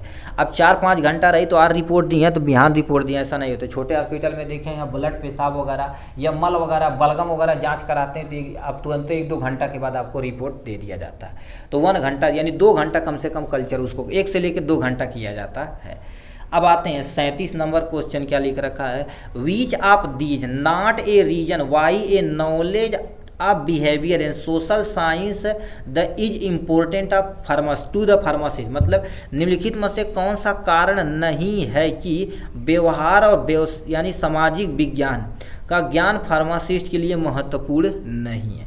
पहला कंडीशन आपके सामने यहाँ दिया गया है, it help to build the coordinate relationship और विथ पेशेंट, यह रोगियों के साथ सहमति पूर्वक संबंध बनाने में मदद करती है। तो फार्मासिस्ट का ही है, ठीक है, ये काम हमसे नाट पूछा हुआ, याद रखना। नेक्स्ट में क्या लिख रखा है, unknowing that the people why are thinking the more important the acknowledgement of medicine. मतलब यह यानी जानना, ठीक है, कि लोग क्या सोचेंगे दवाओं को ज्ञान से अधिक महत्वपूर्ण है। मतलब ये तो फार्मासिस्ट कैसे सोची यार, तो ये तुम्हारे पास रॉन्ग है, ठीक। नेक्स्ट में क्या लिख रखा है तुम्हारे पास, यह दवा के प्रति, ठीक है, पालन का सुधार सकता। मतलब फार्मासिस्ट यदि मोटिवेट करेगा तो हर एक व्यक्ति दवा सुधारेगा, तो ये भी सही है। It can help us to understand patient better. मतलब हम यानी यह हमें रोगी को बेहतर ढंग से समझाने में मदद करते हैं। अच्छा, जो बढ़िया पेशेंट रहते हैं, अब बढ़िया फार्मासिस्ट रहते हैं, वो पेशेंट को समझाते भी हैं। तो ये वाला तुम्हारे पास, इससे ये सोचना हमारी यानी काम नहीं, हमारा मेन काम है अपने सच्चे मन से उनकी दवा देना और उन्हें ट्रीट करना, सही हो जाए यहाँ से। तो बी, हमसे नाट पूछा तो B is the correct option हो जाएगा। 38 नंबर क्या क्वेश्चन पूछ दिया गया, निम्नलिखित नुस्खे में सामुदायिक फार्मासिस्ट की में प्रस्तुत किए जाते हैं, यहाँ आप कार्यरत, ठीक है, कार्यरत हैं, कौन सा नुस्खा आपसे सबसे अधिक चिंता का कारण बनेगा। पहला आपके सामने लिख रखा है, ये स्टेटमेंट दिया गया, कौन सा स्टेटमेंट आपके माइंड में सही पुटअप किया जाता है। पहला आपके सामने दे रखा है, लिख रखा, श्री होम को उनकी सूखी खांसी के लिए, ठीक है, फेल्काडोन लिस्टर का निर्धारित किया जाना चाहिए। इनका, ठीक है, यानी रोगी दवा के रिकॉर्ड इंगित करना चाहिए। और अस्थमा के लिए इन्हेलर भी निर्धारित किया। अस्थमा तो इन्हेलर कर सकते हैं, बस सूखी खांसी में इसका प्रयोग नहीं कर सकते, तो ये रॉन्ग हो जाएगा यहाँ से। नेक्स्ट में क्या लिख रखा है आपके सामने, मिस अहमद को उनकी सूखी खांसी के लिए फेल्काडॉन, फिर दोबारा प्रयोग हुआ कई बार, ठीक है, फेल्काडॉन यानी क्या लिस्टन निर्धारित किया जाता है, ये तो रॉन्ग हो जाएगा इनका, ठीक है। नेक्स्ट में तुम्हारे पास क्या लिख दिया गया आपके सामने, सूखी खांसी के लिए, ठीक है, सूखी खांसी के लिए तुम्हारे पास तो हम फेल्काडॉन तो प्रयोग कर ही सकते हैं, ठीक है, बट तुम्हारे पास अस्थमा में इन्हेलर तुम्हारे दवाइयाँ देंगे, ठीक है। इनका चिकित्सा इंगित करता है कि उन्हें हाई ब्लड प्रेशर है, तो यदि हाई ब्लड प्रेशर है तो भी हम क्या कर सकते हैं, इसका प्रयोग नहीं कर सकते हैं, ठीक है। ऑलरेडी ड्राई खांसी है और हाइपर टेंशन भी है, तो दिक्कत हो जाएगी। नेक्स्ट में आपके सामने क्या लिख रखा है आपके सामने, ठीक है, नेक्स्ट में क्या लिख रखा, श्री गुप्ता, यानी श्री गुप्ता को उनकी सूखी खांसी के लिए, किसके लिए, सूखी खांसी के लिए, ठीक है, फेल्काडॉन लिस्टर का निर्धारण किया गया, बट उनको क्या होगा, GORD है, तभी नहीं दे सकते आप, तो दिक्कत हो जाएगी। श्रीमती वैद्य को उनकी सूखी खांसी के लिए फेल्काडॉन निर्धारित किया जाता है, जबकि इतिहास में पता चला कि उनको क्रोनिक ब्रोंकाइटिस भी है, तो हम क्या कर सकते हैं, इनका दवा प्रयोग कर सकते हैं, ये कैटेगरी की दवा, यानी ये वाला, तो D is the correct option हो जाएगा यहाँ से। ये एम्स तरह क्वेश्चन पूछा गया, एम्स अभी जो 25 में जो हुआ था, ऐसे ही क्वेश्चन पूछा हुआ था, घुमा घुमा के भाई, ठीक है। अब यहाँ से क्या लिख रखा आपके सामने, 39 नंबर क्वेश्चन क्या पूछ दिया, a pharmacist technique need to aware that, ठीक है, that which of the following medication need a patient package insert. मतलब PPI के बारे में कहने का मतलब, तुम्हारे पास एक फार्मेसी तकनीसी को पता होना चाहिए कि निम्नलिखित में से कौन से दवा के लिए PPI आवश्यक होता। पहला आपके सामने लिख रखा है एल्ब्यूटेरॉल इन्हेलर। अब बताओ, ये इन्हेलर देने के लिए हमको पता होना चाहिए कि कौन सा प्रयोग कैसे करेंगे, तो ये सारी चीज़ें तभी हम प्रयोग कर पाएंगे। तो ये तो तुम्हारे पास इसके अकॉर्डिंग ये करेक्ट है। जैसे अभी कोई भी आप मशीनियाँ खरीद के लाते हो तो उसमें एक पर्ची होती है, तो उसमें स्टेप बाय स्टेप लिखा होता है कैसे, तो इन्हेलर में हम पर्ची देते हैं। लिख रखा है आपके सामने इंडरल। इंडरल तुम्हारे पास एक तरह का बीटा ब्लॉकर होता है जो एंजाइना पेक्टोरिस में प्रयोग किया जाता है, तो इसके लिए PPI नहीं रहेगा तभी चल जाएगा। लिख रखा कॉर्टिकोस्ट्रासोन, ये भी तुम्हारे पास एलर्जिक में प्रयोग किया जाता है, इसके लिए नहीं रहेगा तभी हो जाएगा। लिख रखा बैक्ट्रोबोन। बैक्ट्रोबोन तुम्हारे पास जो होती है एक तरह का एंटीबायोटिक होती है जो स्किन के प्रॉब्लम में प्रयोग की जाती है, तो इसके लिए PPI नहीं रहेगा तब भी चल जाएगा। ए के लिए भैया चाहिए, क्योंकि साथ में इन्हेलर में दिक्कत होगी तो बहुत बड़ी दिक्कत का सामना करना पड़ेगा। ठीक, नेक्स्ट में 40 नंबर क्या लिख रखा, विच of the following is not an epidemiology index for the, ठीक है, epidemiology index for the measuring the tuberculosis problem in a community, मतलब निम्नलिखित में से कौन सा सामुदायिक में टीबी की समस्या को पालन करने के लिए एक महामारी के सूचांक नहीं है। याद रखना, हमसे पूछा है, नहीं है। मृत्यु दर, ये तो होगा करता, क्योंकि भाई टीबी पड़ेगा तो मृत्यु दर होगा। प्रसार, क्योंकि एक जगह से दूसरी जगह मान लेते हैं हम खांसेंगे या कुछ करेंगे तो उससे बढ़ सकता है। मोर्डिलिटी, ये भी तुम्हारे पास रेट बढ़ सकता है। ठीक है, नोटिफिकेशन रेट, यानी तुम्हारे पास क्या कर दिया, सूचांक रेट, ये तुम्हारे पास इससे रिलेटेड नहीं है, एपिडेमियोलॉजी से रिलेटेड नहीं है। तो D is the correct option हो जाएगा यहाँ से। 41 नंबर क्वेश्चन क्या पूछ दिया, इनकी कहानियाँ थोड़ा सा सुन लेते हैं। ठीक है, 41 नंबर की कहानियाँ क्या दे रखा आपके सामने, यहाँ से क्या दे रखा, विच ऑफ द फॉलोइंग फिनकर या not a parameter of traditional triangle of the epidemiology, मतलब निम्नलिखित में से कौन सी महामारी विज्ञान के, ठीक है, पारंपरिक त्रिकोण की पैरामीटर नहीं है। याद रखना, पैरामीटर नहीं है, हमसे पूछा है। पहला एग्जाम्पल आपके सामने क्या दे दिया गया यहाँ से, 41 नंबर इन्वायरमेंटल यानी पर्यावरण, तो तुम्हारे पास क्या होगा, यानी एपिडेमियोलॉजी का पर्यावरण है, एजेंट भी है, होस्ट भी है। अब आते हैं तुम्हारे पास नेक्स्ट में क्या लिख रखा है आपके सामने, रूट यानी मोर्बिडिटी, ये तुम्हारे पास यानी एपिडेमियोलॉजी से रिलेटेड नहीं है, तो रिलेटेड नहीं है तो यही पूछा हुआ, नॉट पूछा है तो ये सही हो जाएगा आंसर, सी नंबर। यहाँ आपके सामने 42 नंबर क्वेश्चन क्या पूछ दिया, इनकी कहानियाँ थोड़ा सा सुन लेते हैं। Following crude drugs are use to antiseptic except, मतलब तुम्हारे पास निम्नलिखित में से कौन सी एंटीसेप्टिक दवा का प्रयोग नहीं किया जाता है। नीम का एंटीसेप्टिक के तौर पर प्रयोग किया जाता है, यानी कुकरूमा, ठीक है, इसका तो प्रयोग किया जाता है। बेंजोइक इसका प्रयोग किया जाता है, गूगल का हम प्रयोग नहीं करते हैं, तो हमसे नहीं पूछा है। तो 42 number is the correct option हो जाएगा यहाँ से। ठीक है, ये हो जाएगा। नेक्स्ट में क्या लिख रखा, 42 हो जाएगा। अब इधर आते हैं, कितने हो जाएगा, 43 नंबर पे। 43 नंबर क्या लिखा है, ये आपके सामने फार्माकोग्नोसी से पूछा गया है। फार्माकोग्नोसी क्या दे रखा है, synonyms for the aconite is, aconite is का सिनोनिम्स क्या है। पहला आपके सामने क्या दे रखा, आपके सामने क्रोफिग, ये भैया नहीं होगा। सर्पगंधा नहीं हो जाएगा। लिख रखा मोंकसूद इज द तुम्हारे पास क्या होगा, करेक्ट ऑप्शन हो जाएगा यहाँ से। देखिए एकोनाइट के बारे में थोड़ा सा सुन लीजिए। एकोनाइट एक पौधा का, ठीक, आधारी प्रभाव है, जिसे आपके सामने क्या लिख रखा है, मकसूद नामक यानी नाम से जाना जाता है। ठीक, मकसूद के नाम से जाना जाता है। एकोनाइट नेप्लेसी नामक पौधे से प्राप्त किया जाता है। यह सर्दियों में पारंपरिक चिकित्सा का उपयोग किया जाता है। एकोनाइट या मकसूद को हम एकोनाइटिक नामक एल्कोलाइड का समूह होता है जो सूजन रोधी एनाल्जेसिक का रूप में प्रयोग किया जाता है। ठीक है, इसमें गुण होते इसका प्रयोग करते हैं। ठीक, तो यहाँ पर हो जाएगा यहाँ से। नेक्स्ट में आपके सामने कितना लेगा, 44। अल्फा एंड बीटा और गामा, ठीक है, कोमिफोरिक एसिड बताओ भैया किसमें पाया जाता है। यानी अल्फा भी है, बीटा भी है और तुम्हारे पास गामा भी है, ओ में यानी लोबान में पाया जाता है, जिसे मैर्रा बोला जाता है।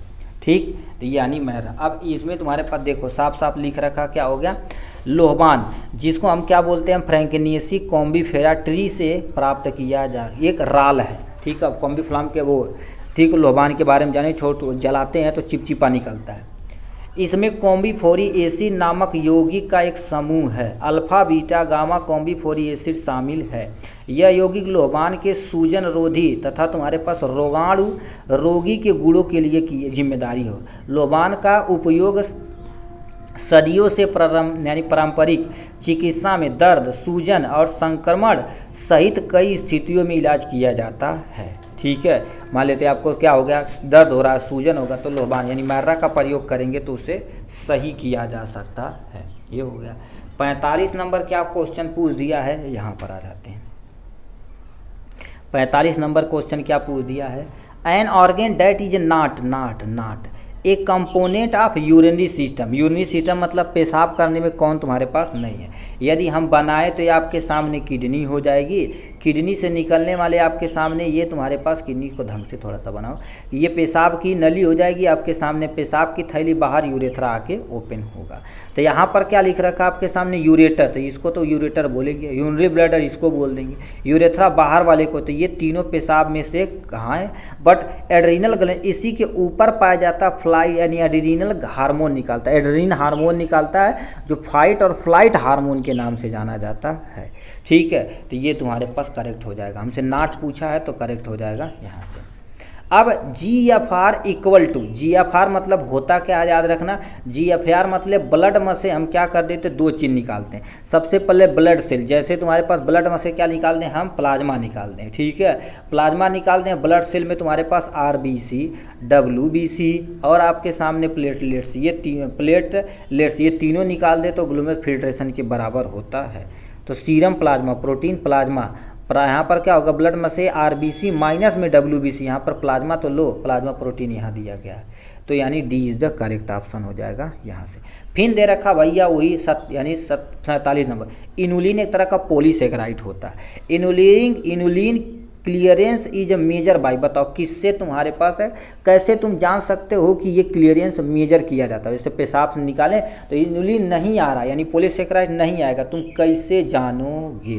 तो इसके लिए तुम्हारे पास बोले थे ना GFR टेस्ट करना पड़ेगा, glomerular filtration rate, GFR filtration rate पहले ऑप्शन पे सही हो जाएगा यहाँ से। ठीक है, यानी GFR रेट से पता चल सकता है तो आपके पेशाब में पानी कितना है, इलेक्ट्रोलाइट कितना है, ग्लूकोज कितना, यूरिया कितना है, अमीनो एसिड कितना है, क्योंकि अमीनो एसिड भाई आगे चल के प्रोटीन बनाएंगे। ग्लाइकोजन यानी ग्लूकोज निकल जाएगा तब भी दिक्कत है।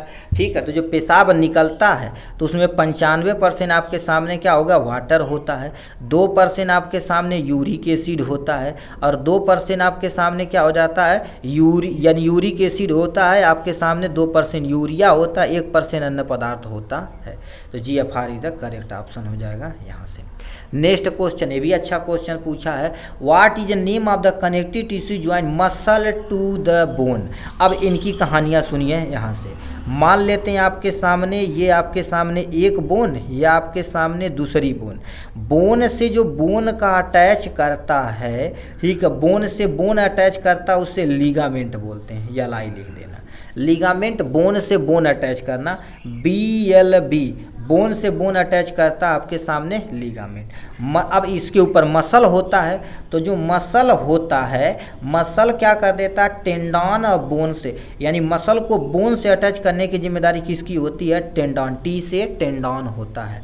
लिगामेंट क्या कर देती है, बोन से बोन को जोड़ती है। हाइलिन कार्टिलेज, इसके बीच में जो चिपचिपा पदार्थ पाया जाता है, इसे नॉर्मल भाषा में कहते हैं ग्रीस। अब बुढ़ौती की एज में ग्रीस की कमी हो जाती है। ठीक है, तो इसके वो कार्टिलेज का बना होता है, कार्टिलेज दिया जाए जो बोन की तुलना में थोड़ा सा सॉफ्ट होता है। Tendon is the correct option हो जाएगा यहाँ से। हड्डी से हड्डी जोड़ता है लिगामेंट, इनके हड्डियों के बीच में जो कार्टिलेज पाया जाता है, जो चिपचिपा पदार्थ कार्टिलेज हो जाएगा। टेंडन क्या करता है आपके सामने, मसल से बोन को अटैच करने का मदद करता है। तो C is the correct option हो जाएगा यहाँ से। ठीक, फिर उसी से रिलेटेड क्वेश्चन आपके सामने 49 नंबर, लिगामेंट बताओ किसका बना होता है भैया, किसका बना होता है आपके सामने। पहला ऑप्शन देखिए, लिगामेंट जो तुम्हारे पास होता है एक प्रोटीनियस नेचर का होता है। क्या होता है, प्रोटीनियस नेचर का, बट इसमें बहुत ज़्यादा मात्रा में फाइबर पाई जाती है, जो कोलेजन, ठीक है, ये आपके सामने कोलेजन फाइबर का बना होता है, प्रोटीन कोलेजन नहीं। ठीक है, इलास्टिक प्रोटीन नहीं होगा। ठीक है, नेक्स्ट में आपके सामने कोलेजन फाइबर होता है, तो C is the correct option हो जाएगा यहाँ से। ठीक है, ये हो गए कहानी इनकी। ठीक है ठीक है, लिगामेंट हो गया आपके सामने यहाँ से। साइनोवियल मेम्ब्रेन बताओ कहाँ पर पाई, लाइनिंग ऑफ कैविटी, मतलब जो साइनोवियल मेम्ब्रेन होती है कहाँ पर पाई जाती है। देखिए, हार्ट के ऊपर तुम्हारे पास, यानी हार्ट के ऊपर जो पाई जाती है उसे पेरिकार्डियल मेम्ब्रेन बोलते हैं। ठीक, पहला कंडीशन। ब्रेन के ऊपर जो पाई जाती है उसे मेनिंजियस लेयर बोलते हैं। ठीक है, अब आते हैं फिफ्थ, यहाँ पर क्या लिख रखा देखिए, यानी एयर साइनस, यहाँ पर इसमें नहीं, जॉइंट के ऊपर जो लेयर होती है उसे साइनोवियल मेम्ब्रेन बोलते हैं। तो D is the correct option हो जाएगा यहाँ से। ठीक है, जो घर्षण वगैरह माने चोट वगैरह लगे तो उससे बचाने की जिम्मेदारी उनकी होती है। 51 नंबर क्या लिख रखा है, wool grease after carefully purification form में valuable wax known as wool fat, और wool fat is a otherwise known as, मतलब उल फैट को और किस नाम से जानते हैं, उसे लिनोन के नाम से जानते हैं। ठीक है, लिनोन देखा जाए तो आपके सामने लिख रखा, ऊन वसा सावधानी पूर्वक शुद्धिकरण करने के बाद लैनिन के रूप में जाना जाता है। यह एक मूल्यवान मोम बनाता है। इसका उपयोग आमतौर पे तुम्हारे पास कॉस्मेटिक तथा फार्मास्यूटिकल आइटम बनाने में प्रयोग किए जाते हैं। ठीक है, ये कहानी दे रखी है यहाँ से। अब आते हैं एनिमल फाइबर, बताओ इसमें से कौन सा एनिमल फाइबर भांग प्लांट से प्राप्त होता है, यानी जो तुम्हारे पास जूट होता है कॉटन प्लांट से प्राप्त किया जाता है। अब यानी तुम्हारे पास फ्लैश हो गया, ये भी तुम्हारे पास प्लांट से, सिल्क भैया सिल्क वर्म से, ये भी प्लांट से, ये तुम्हारे पास सिल्क वर्म से प्रयोग किए जाते हैं। वर्म मतलब एनिमल, तो animal fibre is the D is the correct option हो जाएगा यहाँ से। जैसे तुम्हारे पास इसका बाल होता, फर होता है, इन सबसे, जैसे अभी बहुत सारा भेड़ पाल लेते हैं, ऊपर से बाल निकाल के बहुत बड़ी अच्छी अच्छी चीज़ें बनाई जाती हैं। ठीक है, 53 number, which of the following in example of the fibre generated from the carbohydrate material for making the surgical dressing, मतलब इसमें से कौन सा चीज़ है जो कार्बोहाइड्रेट से उत्पन्न रेशे को हम क्या कर सकते हैं, ड्रेसिंग, जो सर्जिकल ड्रेसिंग, जैसे पट्टी हो गया और बताओ काटन हो गया, इन सब का प्रयोग में लाया जाता है। ठीक है, ठीक है, यहाँ पर इसमें इन सब में प्रयोग लाया जाता है। पहला जूट, जूट का प्रयोग नहीं किया जाता है। ठीक है, कार्बोहाइड्रेट का उत्पन्न है रेशे के रूप में होता तो नायलॉन हो जाएगा, ठीक, रेयान हो जाएगा। ठीक, थोड़ा सा स्ट्रेचेबल होता है। ठीक है, देखो ये सामने लिख रखा है, रेयान जो तुम्हारे पास रीजेनरेट सेलुलोज से प्राप्त किया जाता है एक रेशा, जो कार्बोहाइड्रेट सामग्री है। इसका उपयोग आमतौर पर सर्जिकल ड्रेसिंग तथा तुम्हारे पास गैर परेशान करने वाले कारण जैसे ऊन हो गया, नायलॉन के विपरीत जो क्रमशः प्रोटीन तथा सिंथेटिक फाइबर है। रेयान लकड़ी के गुत्थे जैसे प्राकृतिक स्रोत से बनाया जाता है और चिकित्सा के लिए उसका उपयोग किया जाता है, जैसे ड्रेसिंग। ठीक है, ड्रेसिंग करने जाते हैं ना, पट्टियाँ जो आती हैं उसी पे। 54 नंबर क्या दे रखा आपके सामने, इनकी कहानी देखिए। कह दिया अभी 14 फॉलोइंग इनकरेक्ट, पहले ही इनकरेक्ट कह दिया जी। Regarding the characteristic ophthalmic preparation, मतलब जो तुम्हारे पास ऑप्थेल्मिक प्रिपरेशन, ऐसे प्रिपरेशन होते हैं जो आपके आँख में डाले जाते हैं, उसको क्या बोलते हैं, ऑप्थेल्मिक प्रिपरेशन बोलते हैं। तो क्या लिखा, दे शुड बी स्टाइल, हाँ 100% स्टाइल होना चाहिए। बताओ ये स्टाइल नहीं रहेगा तो आँखियाँ फोड़ा देगा, तो दिक्कत हो जाएगी। नेक्स्ट में आपके सामने क्या लिख रखा है, दे हैव एसिडिक पीएच। अरे भैया एसिडिक पीएच रहते तो पगला जाइएगा, दिक्कत हो जाए। तुम बताओ एसिड तुम आँखियाँ में डाल लेगा, नहीं, तो ये तुम्हारे पास रॉन्ग हो जाएगा। नेक्स्ट में सुबी आइसोआस्मोटिक, मतलब जो लक्राइमल ग्लैंड होती है, जो लक्राइमल निकलती है सिक्रीशन, उससे आइसोआस्मोटिक मतलब दोनों बराबर होना चाहिए, तो ये भी सही है। They should remain the stable during the storage, मतलब भंडारण के दौरान उन्हें स्थिर रखना चाहिए, तो ये भी तुम्हारे पास सही है। तो हमसे गलत पूछा है तो B is the incorrect option हो जाएगा यहाँ से। ठीक, ये आपकी कहानी यहाँ पर आती है। अब आते हैं 55 नंबर क्वेश्चन पे। ठीक है, 55 नंबर क्वेश्चन क्या पूछ दिया है, कह दिया in and acid based titration. अब ये भी पढ़े होंगे आप फार्मास्यूटिक में, acid based titration which indicator is a commonly use titration the strong acid with the strong base in term of pink in the basic solution. कहने का मतलब जब बेसिक सोल्यूशन में डाला जाता है तो भैया पिंक कलर का देता। अब इनकी कहानी सुनिए। एसिड जो होता है, ठीक है, एसिड होता है और ये आपके सामने बेस होता है। एसिड फिनाप्थलीन के साथ कोई भी कलर नहीं देता, बट बेस के साथ कौन सा कलर देता है, आपके सामने पिंक कलर देता है। तो हमसे पूछा turn basic in pink colour, तो फिनाप्थलीन इज द करेक्ट ऑप्शन हो जाएगा यहाँ से। फिनाप्थलीन एक तरह का इंडिकेटर होता है, इसमें हम प्रयोग करते हैं। ठीक, अब हम नेक्स्ट कहानियाँ पर चलते हैं आपके सामने यहाँ से। 56 नंबर क्वेश्चन यहाँ पर आ जाते हैं। 56 नंबर क्या लिख रखा आपके सामने, बेंजोइक एसिड, सल्फेलिक एसिड और तुम्हारे पास क्या लिखा है, nystatin are agent for the preparation of. ठीक है, किसके लिए, प्रिपरेशन के लिए पे। अब इनकी कहानियाँ सुनिए, सबकी कहानियाँ थोड़ा थोड़ा सुन लीजिए तब अभी काम आ जाएगा यहाँ से। बेंजोइक एसिड के एक एंटीबैक्टीरियल के कारण होने वाले संक्रमण को, मतलब यानी बेंजोइक एसिड एक तरह का एंटीबायोटिक होता है, एंटीबैक्टीरियल होता है। ठीक, सल्फेलिक एसिड जो शरीर के खुदरी तथा मृत त्वचा कोशिकाओं को हटाने के लिए प्रयोग किया जाता है। ठीक है, तो ये तुम्हारे पास स्किन में प्रयोग किया जाता है। बेंजोइक एसिड और सैलिसिलिक एसिड समस्या त्वचा के लिए संयोजन का दवा प्रयोग किया जाता है। किसी को जलन हो गया, किसी को कीट काट लिया, फंगल संक्रमण हो गया, एक्जाइमा हो गया, तो हम प्रयोग कर सकते हैं बेंजोइक एसिड तथा सैलिसिलिक एसिड का प्रयोग करते हैं। नेक्स्ट में तुम्हारे पास क्या लिख रखा है, निस्टेटिन एक एंटी फंगल दवा है। इसका उपयोग त्वचा के कैंडिडा संक्रमण के इलाज के लिए प्रयोग किया जाता है, जिसमें ठीक है डायपर रैश यानी थ्रस और एसोफेगल कैंडियासिस के योनि सिस्ट के संक्रमण मतलब वेजाइनल इन्फेक्शन होता है तब प्रयोग किया जाता है। यानी क्या लिखा, निस्टेटिन का प्रयोग किया जाता है। ठीक है, इसका उपयोग उच्च जोखिम वाले कैंडिसियासिस के लिए प्रयोग किया जाता है। निस्टेटिन का उपयोग मुख के अंदर, पेट के अंदर फंगल इन्फेक्शन हो गया तो उनको लिए प्रयोग किया जाता है। तो ये बताइए क्या हो गया आपके सामने, ये तो इतना पढ़े सा मतलब फंगल इन्फेक्शन, तो फंगल एंटी फंगल एजेंट होता है। इसी का और करके दिया है कैंडिसियासिस इन्फेक्शन में प्रयोग किया जाता है एंटी फंगल क्रीम के तौर पे। यहाँ पर आ जाते हैं 57 नंबर, क्या क्वेश्चन पूछा है, यानी anti fungal drugs fluconazole are belong to class, भैया एजोल फैमिली से बिलोंग करता है। देखो एजोल, तो यहाँ पर एजोल, तो यहाँ पर टिक मार देंगे, काम हो जाएगा। एजोल जो फैमिली होती है मोस्टली देखा जाता है एंटी फंगल कैटेगरी के अंतर्गत आती है। ठीक, अब आते हैं यहाँ पर आइबुप्रोफेन। आइबुप्रोफेन का तुम्हारे पास IUPAC नेम बताना पड़ेगा यहाँ पे।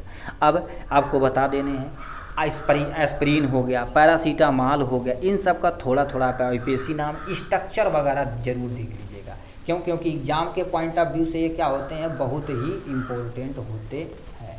अब कहानियाँ क्या दे रखी आगे इनके समझते हैं। लिख रखा 2,4 ठीक है प्रोपाइल फिनाइल यानी प्रोपियोनिक एसिड, ये भैया नहीं होती है। 2,4 methyl propyl phenyl propanoic acid होता है। ठीक, यानी B is the correct option, यानी 58 नंबर का तुम्हारे पास B is the correct option हो जाएगा। यहाँ से ये देखा जाए तुम्हारे पास देखिए साफ साफ लिख रखा है 1,4 आइसोब्यूटाइल फिनाइल प्रोपेनिक एसिड होता है जो non steroidal anti inflammatory drug के अंतर्गत आता है। इसका उपयोग आमतौर पर दर्द के लिए निवारण के लिए प्रयोग किया जाता है। ठीक, ये कार्बोक्सिलिक एसिड होता है, हाइड्रोजन समूह होता है, और तुम्हारे पास हाइड्रोजन समूह मतलब 1 2 3 4 मेथ एथ प्रोप वगैरह पे काम करता है।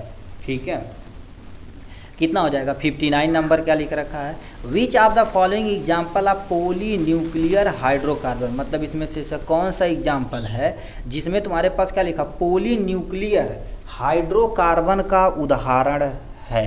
याद रखना हाइड्रोकार्बन का उदाहरण है, ये आपके सामने नेप्थोलीन होता है। नेप्थोलीन देखा जाए तुम्हारे पास एक ऐसा प्रक्रिया होता है जिसमें डी सब्लिमेशन, सब्लिमेशन नाम सुने होंगे। सब्लिमेशन क्या होता है, जब किसी भी सॉलिड को डायरेक्ट किस में कन्वर्ट किया जाता है, गैस में कन्वर्ट किया जाता है without changing of liquid, is known as sublimation होता है। क्या होता है आपके सामने, सब्लिमेशन होता है। ठीक, तो यहाँ पर क्या हो जाएगा, नेप्थोलीन इज द करेक्ट ऑप्शन हो जाएगा। यहाँ से 59 नंबर यहाँ से देख सकते हैं। नेप्थोलीन एक तुम्हारे पास पॉलीन्यूक्लियर हाइड्रोकार्बन होता है जिसमें दो बेंजीन वाले आपस में जुड़े रहते हैं। नेप्थोलीन एक कार्बनिक यौगिक होता है जो आमतौर पे सफ़ेद और क्रिस्टलीय ठोस के रूप में जाना जाता है, जिसे आमतौर पे फिनाप्थलीन वाल के नाम से जाना जाता है। तो ये आपके सामने हो जाएगा करेक्ट ऑप्शन। 60 नंबर क्या लिख रखा, मेजर फंक्शन ऑफ इलेक्ट्रोलाइट, मतलब आप इलेक्ट्रोलाइट हमारे शरीर के अंदर बताओ क्या करता है। जैसे इलेक्ट्रोलाइट तब प्रयोग किया जाता है जब मान लेते हैं कहीं सही नहीं दिखा रहा भाई, ठीक है, जैसे मान लेते हैं आपके शरीर के अंदर पानी कमी हो गई तो कहते हैं इलेक्ट्रोलाइट ला पिला दो, इलेक्ट्रोसॉल वगैरह होता है। मेंटेन द बैलेंस यानी ब्लड वॉल्यूम, ये तो मेंटेन करता है आपके सामने। नेक्स्ट पे आते हैं, लिख रखा सप्लाई ऑफ आयरन, क्योंकि इलेक्ट्रोलाइट पिला रहे हैं तो प्लस माइनस सिंपल सही होता है। रेगुलेशन ऑफ ऑस्मोटिक इक्विलिब्रियम, ये भी सही होता है, यानी ऑल ऑफ दिस ये करेक्ट हो जाएगा। यहाँ से देखिए क्या क्या करता है, ठीक है, उचित पीएच संतुलित करता, आयनों की आपूर्ति करता है और आकस्मिक संतुलन में विनिमय करने का काम करता है, मतलब पानी वगैरह की कमी हो जाए तो उनको ट्रीट करने का काम करता है। 61 नंबर क्वेश्चन पे आते हैं, क्या दे दिया गया हमें, विच ऑफ द फॉलोइंग, ठीक है, drugs is a list likely to cause the electrolyte imbalance, मतलब इसमें से कौन सी दवाइयाँ हैं, ठीक है, जो इलेक्ट्रोलाइट इम्बैलेंस करने में, ठीक है, इम्बैलेंस करता है, ठीक है, इम्बैलेंस बैलेंस नहीं, ठीक है, इम्बैलेंस करने में मदद करता है। क्या दे दिया आपके सामने, सोडियम कार्बोनेट यानी सोडियम कार्बोनेट करता है, पोटेशियम क्लोराइड ये भी तो करता है, सोडियम क्लोराइड नमक तो भैया हर बंदा खाता है, एल्युमिनियम हाइड्रोक्साइड तुम्हारे पास जो तुम्हारे पास AlOH का होल 3 होता है, ये इसका काम नहीं होता। अब ये देखा जाए तो एक तरह का एंटासिड का काम करता है, ठीक है, एंटासिड का काम करता है, तो सी इज द करेक्ट ऑप्शन हो जाएगा यहाँ से, ठीक है। 62 नंबर क्या लिख रखा है, freeze etching is the technique, यानी क्या होगा, टेक्निक यूज फॉर, मतलब इसमें से तुम्हारे पास क्या होगा, फ्रीज ईस्टिंग जो टेक्निक प्रयोग की जाती है किसके लिए, वो तुम्हारे पास जो बायोकेमिकल होती है इसको स्टडी के लिए, जो टिश्यू को प्रिजर्व करके लंबे समय तक रखते हैं। तो क्या लिख रखा आपके सामने, हे preserving tissue for the biochemical study, मतलब कोई टिश्यू लेते हैं, जैसे हमारा भी टिश्यू लेके प्रिजर्व कर देंगे, लंबे समय तक उसे रखने का काम करते हैं, ठीक है। तो इसको भैया बायोटेक्नोलॉजी बोलते हैं, ठीक है, बायोटेक्नोलॉजी बोलते हैं, ठीक है। यहाँ पर ये जब किया जाता है इसे टिश्यू कल्चर, यानी बायोटेक्नोलॉजी में नाम सुने होंगे टिश्यू कल्चर, तो टिश्यू कल्चर तो भैया पूछबा नहीं किया है जी, ठीक है, तो ये तो रॉन्ग मना था, ठीक है। But tissue culture freeze etching is a technique are, ठीक है, यूज, मतलब फ्रीज ईचिंग एक तकनीक है जिसका उपयोग हम क्या करते हैं, ठीक है, बायोमेडिकल यानी बायोकेमिकल स्टडी में तो करते हैं, आर्गेन अथवा टिश्यू, वहाँ पर आर्गेन दिया है, यहाँ पर टिश्यू दे दिया है, चलो आर्गेन टिश्यू एटलीस्ट लगभग क्योंकि ग्रुप ऑफ टिश्यू से ये आर्गेन बनता है, तो सी इज़ द करेक्ट ऑप्शन हो जाएगा यहाँ से, ठीक है। इंटरनल स्ट्रक्चर कोई हो गया उससे, यानी स्टोरेज करने के लिए प्रयोग करते हैं। 63 नंबर क्या लिख रखा, चलो, dash is a technique to produce entire plant from the single individual, हाँ देखो ये जो तुम्हारे पास बोला जाता है ना, टिश्यू कल्चर वगैरह बोला जाता है कि एक ही सेल से पूरी ऑर्गेनिज्म वो तैयार कर देते हैं, तो वही लिख रखा टेक्निक टू प्रोवाइड, ठीक है, कह दिया आपके सामने, टेक्निक टू प्रोवाइड इंटायर यानी entire plant from the single individual by the sexual reproduction, मतलब तुम्हारे पास लैंगिक जनन द्वारा एकल व्यक्ति से संपूर्ण पौधा उत्पन्न करने की तकनीक, मतलब एक का सेल लेंगे और एक पूरा ऑर्गेनिज्म बना देंगे, तो उसको क्या बोलते हैं, क्लोन बोलते हैं, ठीक है, या आपके सामने क्लोन या आपके सामने टिश्यू कल्चर वगैरह बोला जाता है। तो क्या लिख रखा आपके सामने, पहला बायो ट्रांसफॉर्मेशन, बायो ट्रांसफॉर्मेशन मतलब जेनेटिक इन्फॉर्मेशन को एक जगह से दूसरे जगह ट्रांसफर करना, तो ये नहीं हो जाएगा।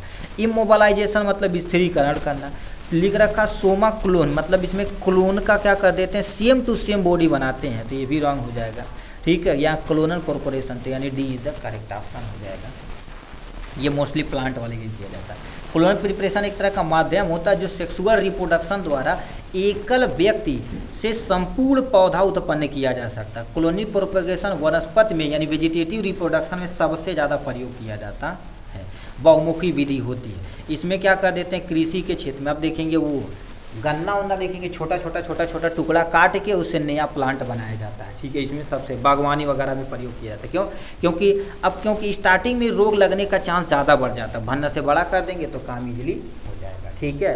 तो ये करते हैं, कितना हो जाएगा आपके सामने, 64 number, how many type of condenser are use to of distillation, मतलब डिस्टिलेशन में टोटल डिस्टिलेशन क्या होता है अभी देखेंगे, कुकर समझिए आप, ये ऐसे टाइप में होता है, ठीक है। यहाँ से आप पाइप निकाल देंगे, ठीक है, ऐसे पाइप निकाल देंगे, ठीक है, पाइप निकाल देंगे तो यहाँ पर जब गर्म करेंगे तो जो तुम्हारे पास लिक्विड होगा धीरे धीरे ऊपर यहाँ पर जाएगा और इसे ठंडा कर लिया जाएगा, यानी कंडेंस मतलब तुम्हारे पास क्या कर दिया जाएगा, ठंडा करके यहाँ इकट्ठा कर लिया जाएगा।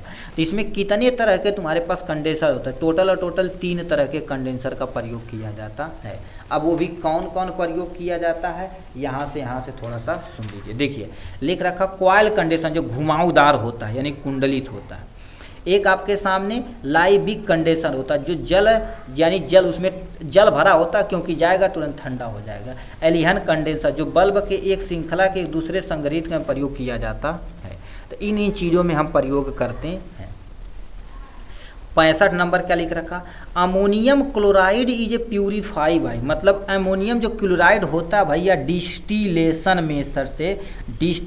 मेथड से इसे प्यूरिफिकेशन किया जाता है। क्यों?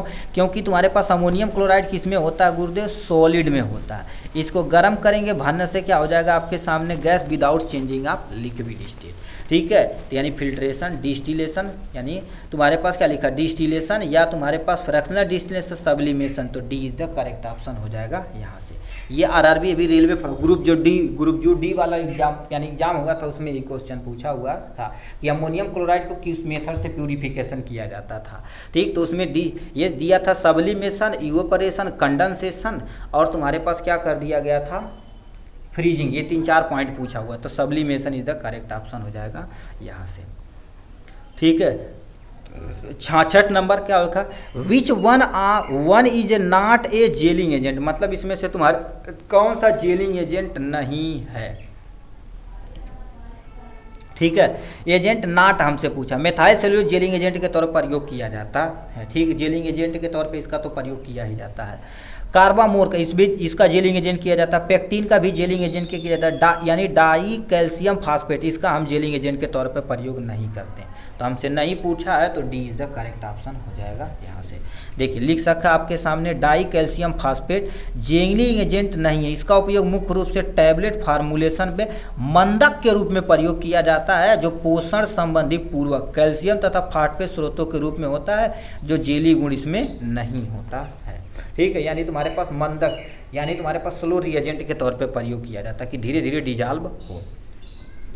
Gelatin is use to emulsifying agent in concentration of, मतलब जो तुम्हारे पास जिलेटिन होता है, जिलेटिन का उपयोग निम्नलिखित में से पायसीकरण जेल के रूप में प्रयोग किया जाता है।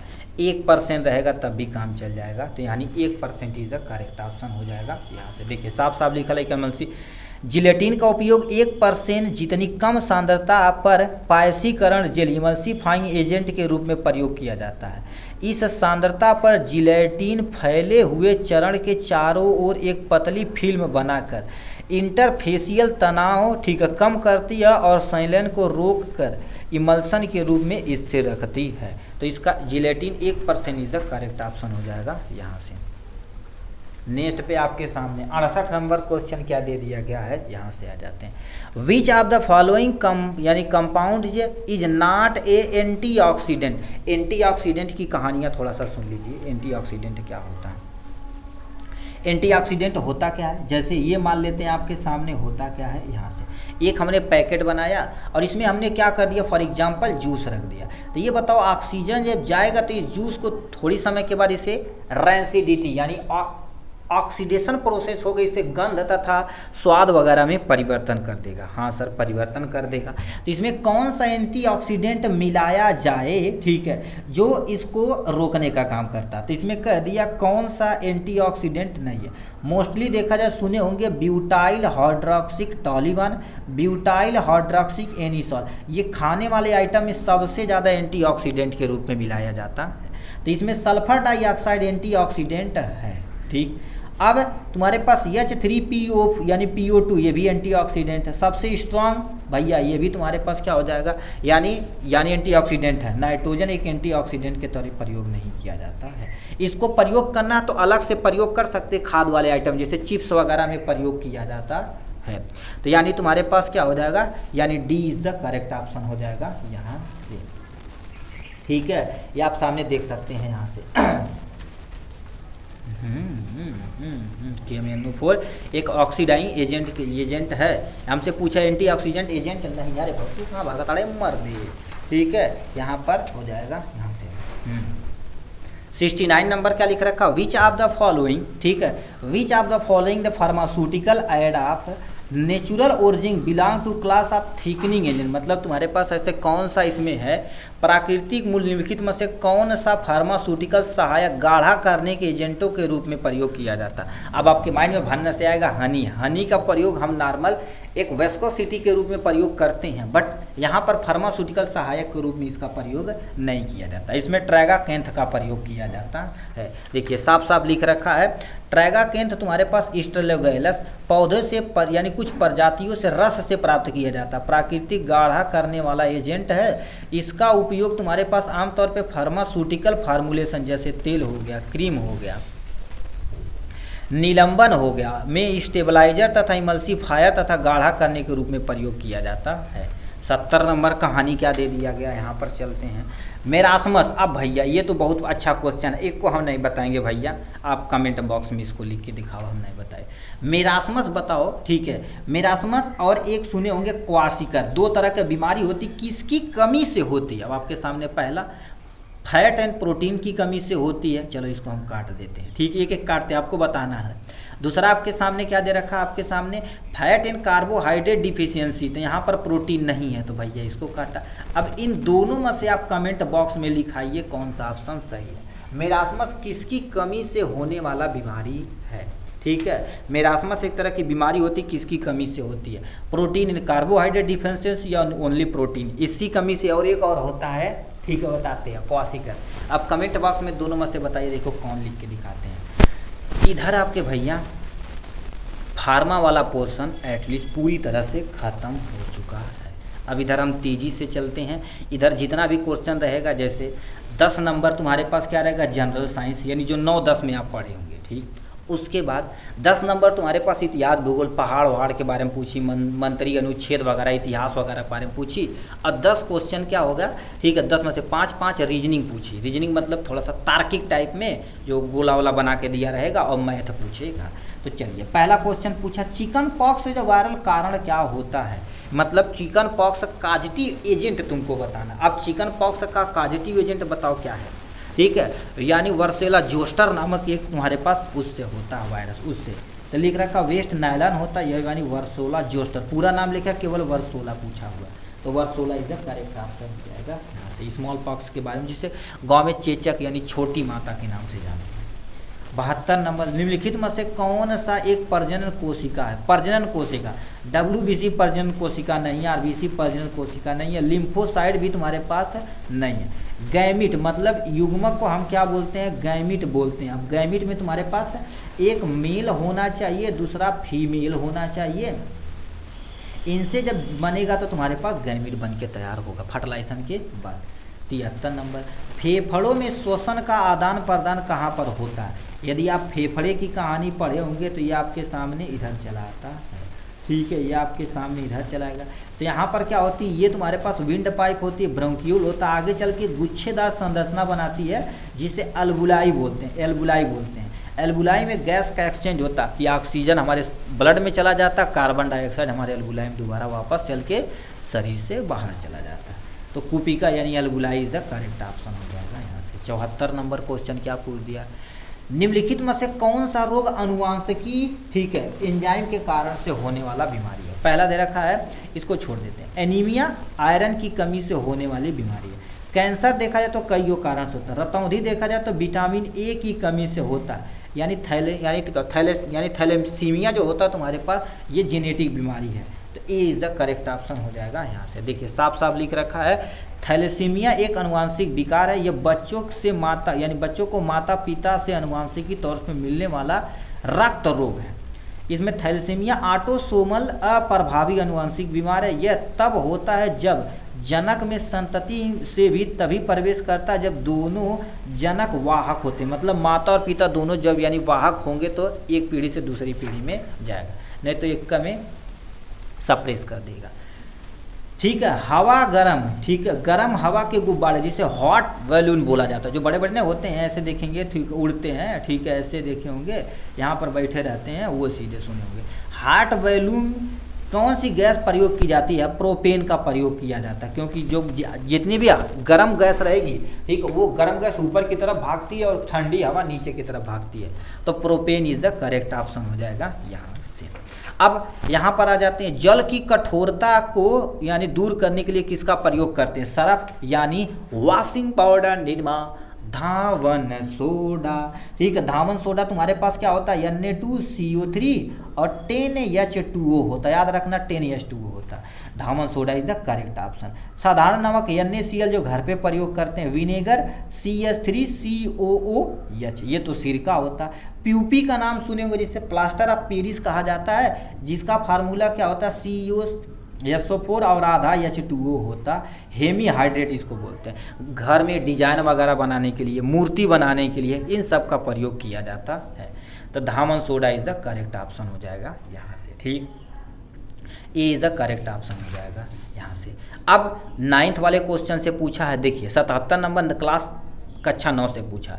बोर यानी बोरबरी थे, 1808 में इन्होंने एक मॉडल दिया था जिसे बोरबरी का मॉडल बोलते हैं। ठीक है, बोर के एटॉमिक मॉडल है। ठीक है, यहाँ पर क्या कर देते हैं, बोर के एटॉमिक मॉडल के अनुसार क्या होता है, जब एक इलेक्ट्रॉन ऊर्जा को फोटॉन अवशोषित कर लेता है, मतलब सोख लेता है, तो अगले बाहरी कक्षा में भाग के चला जाता है। कहने का मतलब ये न्यूक्लियस होता है, न्यूक्लियस के चारों तरफ कक्षक होते, इसी में इलेक्ट्रॉन चक्कर लगाता है, इसके बाहर नहीं जा सकते। जैसे आप डी फार्मा कर रहे हैं तो डी फार्मा वैसे नहीं तो बी फार्मा क्लास में जाकर तू बैठ जाइएगा। ठीक, ऐसा नहीं होता। 9th में है तो 9th हम पढ़ेंगे, लेकिन 10th की क्लास में चले जाएंगे, कुछ होते हैं चले जाते हैं। ठीक है, तो इसमें क्या लिखा है, एक ही कक्षा में रहता लेकिन तेजी से दोलन करता, यानी एक ही कक्षा में रहता, तेजी से गति करता, बट फोटान जब पाएगा तो भैया एनर्जी उसके पास। अरे तो रही पास तू बैठा लाड़ा 100 रुपया बा, कहीं भने से 1 लाख मिलला तेरी के, चला मर्दे हुक्का उक्का मारल जाई, तगड़ा होटल में मज़ा करल जाए। ठीक है, होटल बुक करके कहीं छानल फूकल जाए,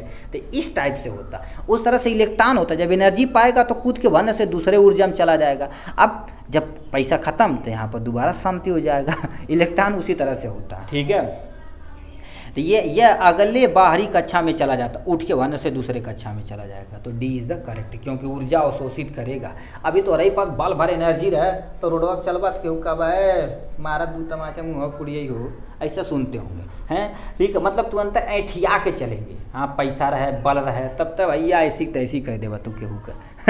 ठीक, अब नॉर्मल आदमी रहेगा, बट पढ़वैया आदमी, पढ़वैया मतलब अच्छे शिक्षित आदमी रहेगा, चलो कोई टेंशन नहीं, इग्नोर करना ज़िंदगी में सीखना चाहिए। ठीक है, निम्नलिखित में से कौन सा विकल्प ऑप्टिकल फाइबर प्रयोग नहीं होता है। कंप्यूटर नेटवर्क में होता, पावर ट्रांजिस्टर में होता, सेंसर में, विद्युत उत्पाद में नहीं होता। इसमें ऑप्टिकल फाइबर का प्रयोग नहीं करते हैं, सीधा तरवा प्रयोग कर देते, वो भी मेटल का, जैसे कापर वगैरह का।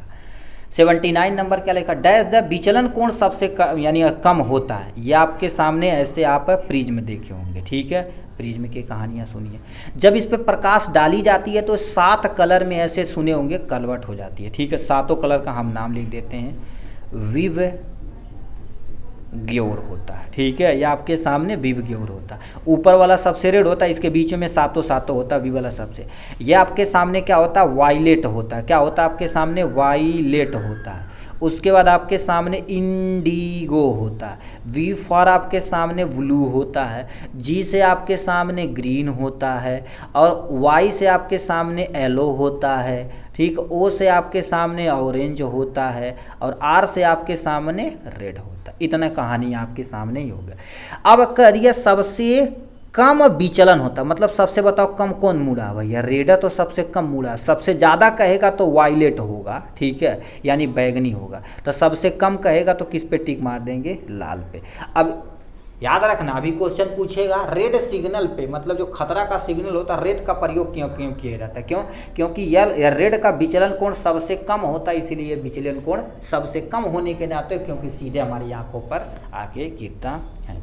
इसमें से बताओ, बल यानी बल को क्या बोलते हैं, यफ बोलते हैं। त्वरण को आपके सामने ए बोलते हैं। तो एक फार्मूला पढ़े होंगे, यफ बराबर क्या होता है गुरुदेव, यम में होता है। यफ बराबर क्या होता है आपके सामने, यम में। तो अब बताओ, यहाँ पर यफ है, ए है, तो यानी यफ ए है, तो यम बराबर हम क्या लिख सकते हैं, यफ बटे में ए लिख सकते हैं। तो यम आपके सामने क्या होगा, द्रव्यमान। तो द्रव्यमान इज द करेक्ट ऑप्शन हो जाएगा यहाँ से। अब द्रव्यमान का मात्रक याद रखना केजी, बल का मात्रक न्यूटन, और त्वरण का मात्रक ए का मात्रक मीटर पर सेकेंड का स्क्वायर होता है। तो सी इज द करेक्ट ऑप्शन हो जाएगा यहाँ से। ये तो हो गया आपके सामने जीएस से हो गया, यानी जनरल साइंस से जो भी क्वेश्चन पूछा ना, 9-10 से 10 क्वेश्चन हो गया। अब यहाँ इतिहास, भूगोल, कुछ भी, कंप्यूटर मीटर से कुछ भी पूछ सकता है यहाँ पर। ठीक है, क्या दे रखा है आपके सामने, लिख रखा है गुरुदेव प्रसाद दास पुरस्कार विजेता दुर्गा चरण रणबीर निम्नलिखित में से किस, ठीक है, किस शास्त्रीय नृत्य शिक्षक और कलाकार हैं? ठीक है, तो ये आपके सामने क्वेश्चन पूछा गया है। ठीक है, तो यहाँ पर बताना शुरू करिए। आपके सामने क्या दे रखा है? 81 नंबर। 81 नंबर का तुम्हारे पास सी ओडिसी हो जाएंगे। ठीक है, इसमें नृत्य के बारे में देखिए लिख रखा है, गुरुदेव प्रसाद दास पुरस्कार दुर्गा चरण रणबीर ओडिसी शास्त्रीय नृत्य के शिक्षक व कलाकार हैं। ठीक है, तो यानी तुम्हारे पास इस पे टिक मार देंगे। यहाँ से नेक्स्ट पे चलते हैं। भीम यूपीआई के संदर्भ में भीम आई जो शब्द बताओ किससे रिलेटेड है? जो भीम यूपीआई के बारे में आपको बताना पड़ेगा। इसका फुल फॉर्म लिख देना। देखिए, यानी Bharat interfere for the money, जिसे हम क्या बोलते हैं? यूपीआई तुम्हारे पास यूनिफाइड पेमेंट इंटरफेस होता है। तो इसमें जो तुम्हारे पास आई का मतलब तुम्हारे पास क्या होता है? यहाँ से यहाँ पर भी आई का मतलब इंटरफेस होता है और यूपीआई में भी आई का मतलब इंटरफेस होता है। ठीक है, इंटरफेस मतलब D is the correct option हो जाएगा। यहाँ से निम्नलिखित में से तुम्हारे पास यहाँ पर 83 निम्नलिखित में से कौन भारत का पहला लोकपाल बना? मतलब लोकपाल पहला कौन बना हुआ था? ठीक है, यानी पिनाकी चंद्र घोष जी थे। ठीक है, देखो यार साफ साफ लिख रखा कब, यानी देश के पहले लोकपाल के ये रूप में सेवानिवृत्त न्यायाधीश पिंकी चंद्र घोष राष्ट्रपति रामनाथ कोविंद ने 23 मार्च 2019 को नियुक्त किया हुआ था। ठीक है, ये कहानी थोड़ा सा पढ़ लीजिए यहाँ पर। ठीक है, 84 नंबर। निम्नलिखित में से कौन सा आर्टिकल किसी व्यक्ति की गिरफ्तारी और हिरासत में सुरक्षा प्रदान करता है? अनुच्छेद पढ़ लेना। अनुच्छेद 22 के तहत हम क्या कर सकते हैं? किसी व्यक्ति की गिरफ्तारी तथा हिरासत में सुरक्षा, मतलब पुलिस मार और नहीं सकती, बट जन्म कर खचरा पुलिस है ये है। ठीक है, औकात नहीं होगी। जैसे हमारे तभी कोई एमपी एमएलए रहे ना, तो उनके वैसे करेंगे, अरे सर नमस्ते नमस्ते नमस्ते इस टाइप से। अब गरीब आदमी को पाएंगे तो बल हुर देंगे। क्यों? क्योंकि छोटे बच्चे, उन छोटे भाई, छोटे छोटे गरीब आदमी उनको मार नहीं सकते। नेता तक सामने एकदम से मूस बन के रहेंगे। ये हमारी हाल है पुलिस की। ठीक है, ये हो गया। अब देखो एमएलए हड़का देते तुरंत, ये एसपी ओसपी खड़का देते हैं तुरंत, ला बाबू। ठीक है, खतरनाक टाइप। तो ये अनुच्छेद होता है। ठीक है, तो ये क्या कर देता? किसी व्यक्ति की गिरफ्तारी तथा हिरासत में सुरक्षा प्रदान करने का ये करना था। ठीक है, अब क्या लिख रखा आपके सामने? 85 नंबर का। निम्नलिखित में से कौन सा बांध कावेरी नदी पर नहीं है? ठीक है, मतलब इनमें से कौन सा तुम्हारे पास, ठीक है, यानी बांध कावेरी नदी पर नहीं है। पहला दे रखा आपके सामने मैथन, दूसरा आपके मेट्री, दूसरा कलाई और कृष्णराज सागर है। कौन सा सागर? तुम्हारे पास मैथल। ठीक है, मैथल देखिए क्या लिख रखा है, मैथन बांध दामोदर नदी पर स्थित है। ठीक है, दामोदर घाटी के निगम के पास है। दामोदर घाटी परियोजना झारखंड, ठीक है, झारखंड दामोदर नदी पर स्थित है। ठीक है, जो 60 किलोवाट बिजली उत्पन्न करती है, जो कावेरी बांध पर, ठीक है, यहाँ से हो जाएगा। ठीक, नेक्स्ट में क्या लिख रखा आपकी कहानियाँ यहाँ पर चल लेती हैं थोड़ा सा। ठीक है, इसको कलर दिया जाए यहाँ से। ठीक है, आप कहाँ गया क्वेश्चन? वेट मिनट पढ़ रहा। ठीक, 80-86 कह दिया है। यानी क्या है? Land of the golden pagoda किसे कहते हैं? Land of the golden pagoda किसे कहा जाता है? ठीक है, तो ये तुम्हारे पास क्या हो गया? म्यांमार को कहा जाता है। ठीक है, तो यहाँ पर क्यों कहा जाता है तुम्हारे पास? देखिए यहाँ पर म्यांमार को लैंड ऑफ गोल्डन, ठीक है, गोल्डन पैगोडा कहा जाता है। यानी पैगोडा एक विशेष प्रकार का बौद्ध मंदिर है जिसमें बौद्ध यानी संतों और अनुयायियों के शीर्षार वेश में जाते हैं। पैगाड़ों के शीर्ष यानी स्वर्ण चारणों से ढका रहता है। ठीक है, ये पैगाड़ों म्यांमार के प्रत्येक कोने में देखने को मिलता है। पैगोडा में सोने का उपयोग के कारण तुम्हारे पास स्वर्ण पैगोडे के देश के उपहार यानी उपनाम से सुशोभित किया जाता है। ठीक, अब आपके सामने उत्तरी गोलार्ध में सबसे छोटा दिन कब होता है? यानी उत्तरी गोलार्ध जो तुम्हारे पास होता है, सबसे छोटा दिन कब होता है? 22 दिसंबर को। ठीक है, 22 दिसंबर को। देखिए साफ साफ लिख रखा है 22 दिसंबर को सबसे छोटा दिन होता है। वो सबसे छोटा दिन क्या? उत्तरी गोलार्ध पे तुम्हारे पास कितना 10 घंटा दिन होता है और 13 घंटा 10.5 घंटा होता है दिन, और तुम्हारे पास रात कितनी होती? 13 घंटा। अरे बाप रे बाप। ठीक है, इतना छोटा दिन होता है। भूख से दिन खत्म हो जाए। ठंडी वंडी में सिर्फ तो होता है। महात्मा गांधी ने 12 मार्च 1930 में नमक आंदोलन की शुरुआत कहाँ से की थी? गुजरात से की थी। ठीक है, डंडी यात्रा इन्होंने ही किया हुआ था। ठीक है, जो साबरमती में है। ठीक है, देखियो क्या लिख रखा आपके सामने, नमक कानून के बारे में बोले थे। ठीक है, 15 मार्च 1930 को गांधी जी ने, ठीक है, गांधी जी ने नमक कानून तोड़ने के लिए यात्रा शुरू की थी। इस यात्रा की शुरुआत अहमदाबाद में साबरमती आश्रम से की गई थी। यात्रा 441 मील की दूरी तय करने के बाद 5 अप्रैल 1930 में दांडी यात्रा तट कपर पहुँचे और 6 अप्रैल क्या हो गया, औपचारिक रूप से नमक कानून तोड़कर सविनय अवज्ञा आंदोलन शुरू किया गया था। ठीक है, तो इसको याद रखना, गुजरात यानी साबरमती। 89 नंबर क्या दिया गया है, इनकी कहानियाँ सुनते हैं।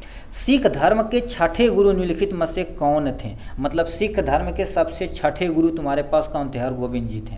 ठीक है, हरगोविंद जी थे। ठीक है, यहाँ पर कुछ उनके गुरु का नाम दिया गया है, 10 गुरु का नाम दिया गया। पहला तुम्हारे पास क्या हो जाएंगे, गुरु नानक, सिख धर्म के संस्थापक थे। गुरु अंगद यानी गुरुमुखी लिपि के जनक थे। गुरु अमरदास, गुरु प्रसार यानी 22 गद्दी को निर्माण किया हुआ था। रामदास ये हो जाएंगे, तो अलग अलग इनका नाम दिया गया था। 10वें नंबर पे तुम्हारे पास गोविंद सिंह थे, खालसा सेना के संगठन। औरंगजेब द्वारा फांसी दी गई थी गुरु तेग बहादुर जयंती, इसी को जनाया जाता है गुरु तेग बहादुर जयंती के रूप में बनाया जाता है। हरगोविंद के बारे में थोड़ा सा पढ़ लेना। यहाँ पर एक लड़ाकू जाति में बदला हुआ था सिख, जो बहुत खतरनाक होते हैं भाई अंग्रेज की तो ऐसी तैसी ही सब किए हुए थे। बहुत बड़े तो दिग्गज रहते हैं, मतलब खतरनाक टाइप, बड़ा एकदम से रहते हैं। ठीक है, ये तुम्हारे पास क्या होगा, प्राचीन भारतीय पद्य। और तुम्हारे पास राज तर रिंगी किस कृति से लिया गया है? बिलहड़ से या बाढ़ भट्ट या कलहड़ या तुम्हारे पास संधा नदी से लिया गया है। तो ये तुम्हारे पास क्या लिखा गया, कलहड़ से लिया गया है। ठीक है, इसको थोड़ा सा यहाँ से सांस्कृतिक ग्रंथ में पढ़ेंगे यहाँ से।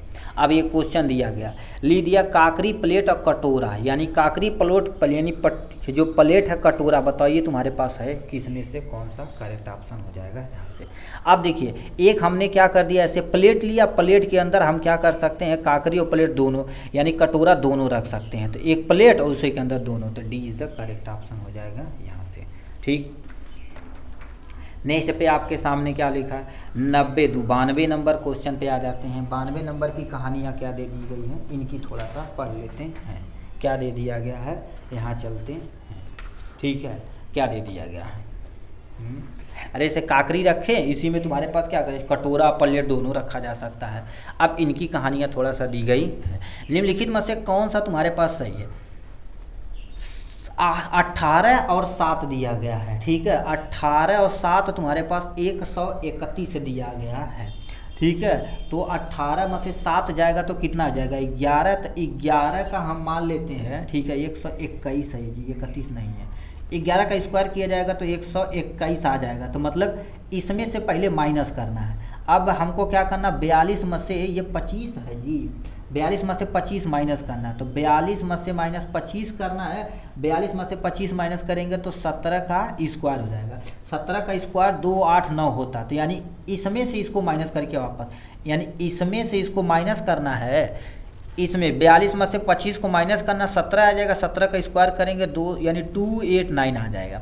अब हम क्या कर सकते हैं, 54 में से 36 माइनस कर देते हैं तो कितना हो जाएगा, 18। 18 का स्क्वायर करेंगे आपके सामने 324। 324 कहीं दिया है तो डी वाले ऑप्शन पे टिक मार देना। यानी ये ऑप्शन ये रीजनिंग होता है, आपको सोच के करना रहता है। जितने अच्छे से आप सोच पाएंगे उतने अच्छे से कर पाएंगे। यहाँ से क्या दे दिया गया है, टी यानी TDK 4 नंबर, XHO 9 नंबर दे दिया गया है। अब यल यानी BL या 16 नंबर दे रखा है। तो FPW 25 नंबर दे रखा है। तो यहाँ पर बताओ कौन सा नंबर आएगा।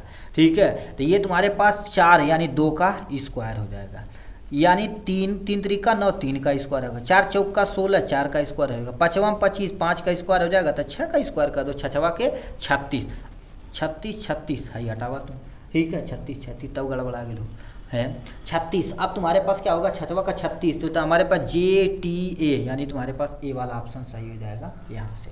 ठीक है। तो इस टाइप से देखिए यहाँ पर किया गया है, यानी तुम्हारे पास देखिए ये 2 का स्क्वायर, 3 का स्क्वायर, 4 का स्क्वायर, 5 का स्क्वायर, 6 का 36 जो तुम्हारे पास आया इस टाइप से सीक्वेंस ABCD लेके किया जाता है। JTA तुम्हारे पास करेक्ट ऑप्शन हो जाएगा यहाँ से। इसकी चिंता न लेना, 2025 2019 जितना भी रीजनिंग इस टाइप से पूछा ABCD वाला, उसका एक सेपरेट वीडियो बना के हम आपको जल्दी प्रोवाइड करा देंगे। उस संख्या ज्ञात कीजिए जो तुम्हारे पास क्या कर दिया गया है, 340 का तुम्हारे पास 30% अधिक है, सॉरी 240 से तुम्हारे पाच इतना % अधिक है, तो 1 निकाल दो। ठीक है, 240 और गुणे में तुम्हारे पास 30 बटे में 100 हो जाएगा, 0 0 0 कैंसिल कट जाएगा, 3 चौक 12 का 2 हाथ में आई 1 हो जाएगा, और 3 दूनी 6 और 1 तुम्हारे पास कितना हो जाएगा आपके सामने 7 हो जाएगा। ठीक है, 30 100 अधिक है तो 100 से कंपेयर करना पड़ेगा जी। ठीक है, 100 से कंपेयर कर दिए। ठीक है, तो ये तुम्हारे पास 3 दूनी 6 काटा पीटा तो 0 से 0 0 कैंसिल हो जाएगा, 24 गुणे में आपके सामने 13 आ जाएगा, जिसका गुणा करेंगे तो आपके सामने 312 दे रखा था ये वाला ट्रिक। इसका तुमको तुम्हारे पास क्या निकालना पड़ेगा, LCM निकालना पड़ेगा। ठीक है, तो यानी इन सब का LCM यदि निकाला जाए तो तुम्हारे पास कितना आ जाएगा, 5 आ जाएगा। LCM 25 45 और तुम्हारे पास कितना दे दिया गया है, इतना दे दिया गया है। तो 25 को हम क्या लिख सकते हैं, 25 को लिखा जाए तो तुम्हारे पास 5 गुणे में 5 लिख सकते हैं। अब 35 को हम क्या लिख सकते हैं, 5 गुणे में, ठीक है, 5 गुणे में 7 लिख सकते हैं। अब 45 को बताओ क्या लिख सकते हैं, 45 को देखा जाए तो 2 पचे 9 पचे 45, 5 से फिर 3 से फिर 3 से। ठीक है, तो इन सब में देखा जाए तो तुम्हारे पास है, ठीक है, 7 पचे 35, 5 5 5 मतलब 5 कामन आ रहा है। ठीक है, नीचे तुम्हारे पास क्या होना चाहिए, 5 होना चाहिए, तो यहाँ पर 5, यहाँ पर ये 12 बचा हुआ इन सब का, 3 चौका 12, 4 तिया 12, 6 दूनी 12, तो यानी तुम्हारे पास 20 द करेक्ट ऑप्शन हो जाएगा यहाँ से। ये क्या करिए, आपके सामने कोड दिया गया है, को इससे डिकोड किया गया, तो हेंस को बताओ किससे डिकोड किया जाएगा। तो हेंस को किससे डिकोड किया जाएगा, आपके सामने यहाँ से डिकोड किया जाएगा, यहाँ से ये अंक करना पड़ेगा। इतना तुम्हें पास क्या करना पड़ेगा, गुणा करना पड़ेगा। अब इसका गुणा करेंगे तुम्हारे पास 0 पॉइंट कितना हो जाएगा, 026 आ जाएगा, तो यानी 20 द करेक्ट ऑप्शन हो जाएगा यहाँ से। यानी तुम्हारे पास क्या कर दिया, पेल को डिकोड किया गया इससे, अर्थ को डिकोड किया गया इससे, तो तुम्हारे पास पर्ल को तुम्हारे पास बताना PEIRL होता है। ठीक है, P मतलब 2, ये 2 लिख दें, E मतलब यहाँ से कितना दे रखा, E इस पे कितना दे रखा, 4 दिया गया है, तो 4 लिख दो। A को किससे डिकोड किया गया आपके सामने, A 1 नंबर दिया गया है। R कितने नंबर से डिकोड किया गया, तीसरे नंबर पे 5 दिया गया है। ठीक, अब L तुम्हारे पास क्या हो गया, L मतलब 3 से डिकोड किया गया, तो इसको डिकोड कहाँ पर है, ठीक है, 2 2 4 1 5, यानी 20 द करेक्ट ऑप्शन हो जाएगा यहाँ से। 99 नंबर, 4 अंक से सबसे छोटी संख्या, 4 अंकों की सबसे छोटी संख्या जो एक पूर्ण वर्ग हो, याद रखना 4 अंकों की सबसे छोटी संख्या निकालना है और वो सबसे पूर्ण हो। ठीक है, 4 अंकों की सबसे छोटी संख्या तुम्हारे पास कितना हो जाएगी, आपके सामने 1000 हो जाएगी।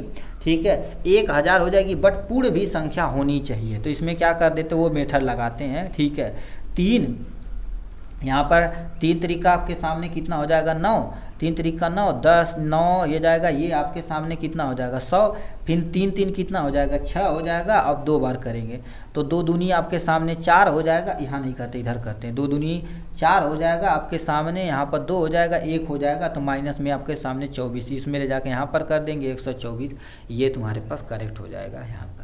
एक कस्म में वर्तमान संख्या इतनी है, वह 2 क्रम वर्ष यानी 8% और 12% की बढ़ती है, लेकिन तीसरे वर्ष 22% घट जाती है, तो तीसरे वर्ष संख्या कितनी, जनसंख्या कितनी होगी।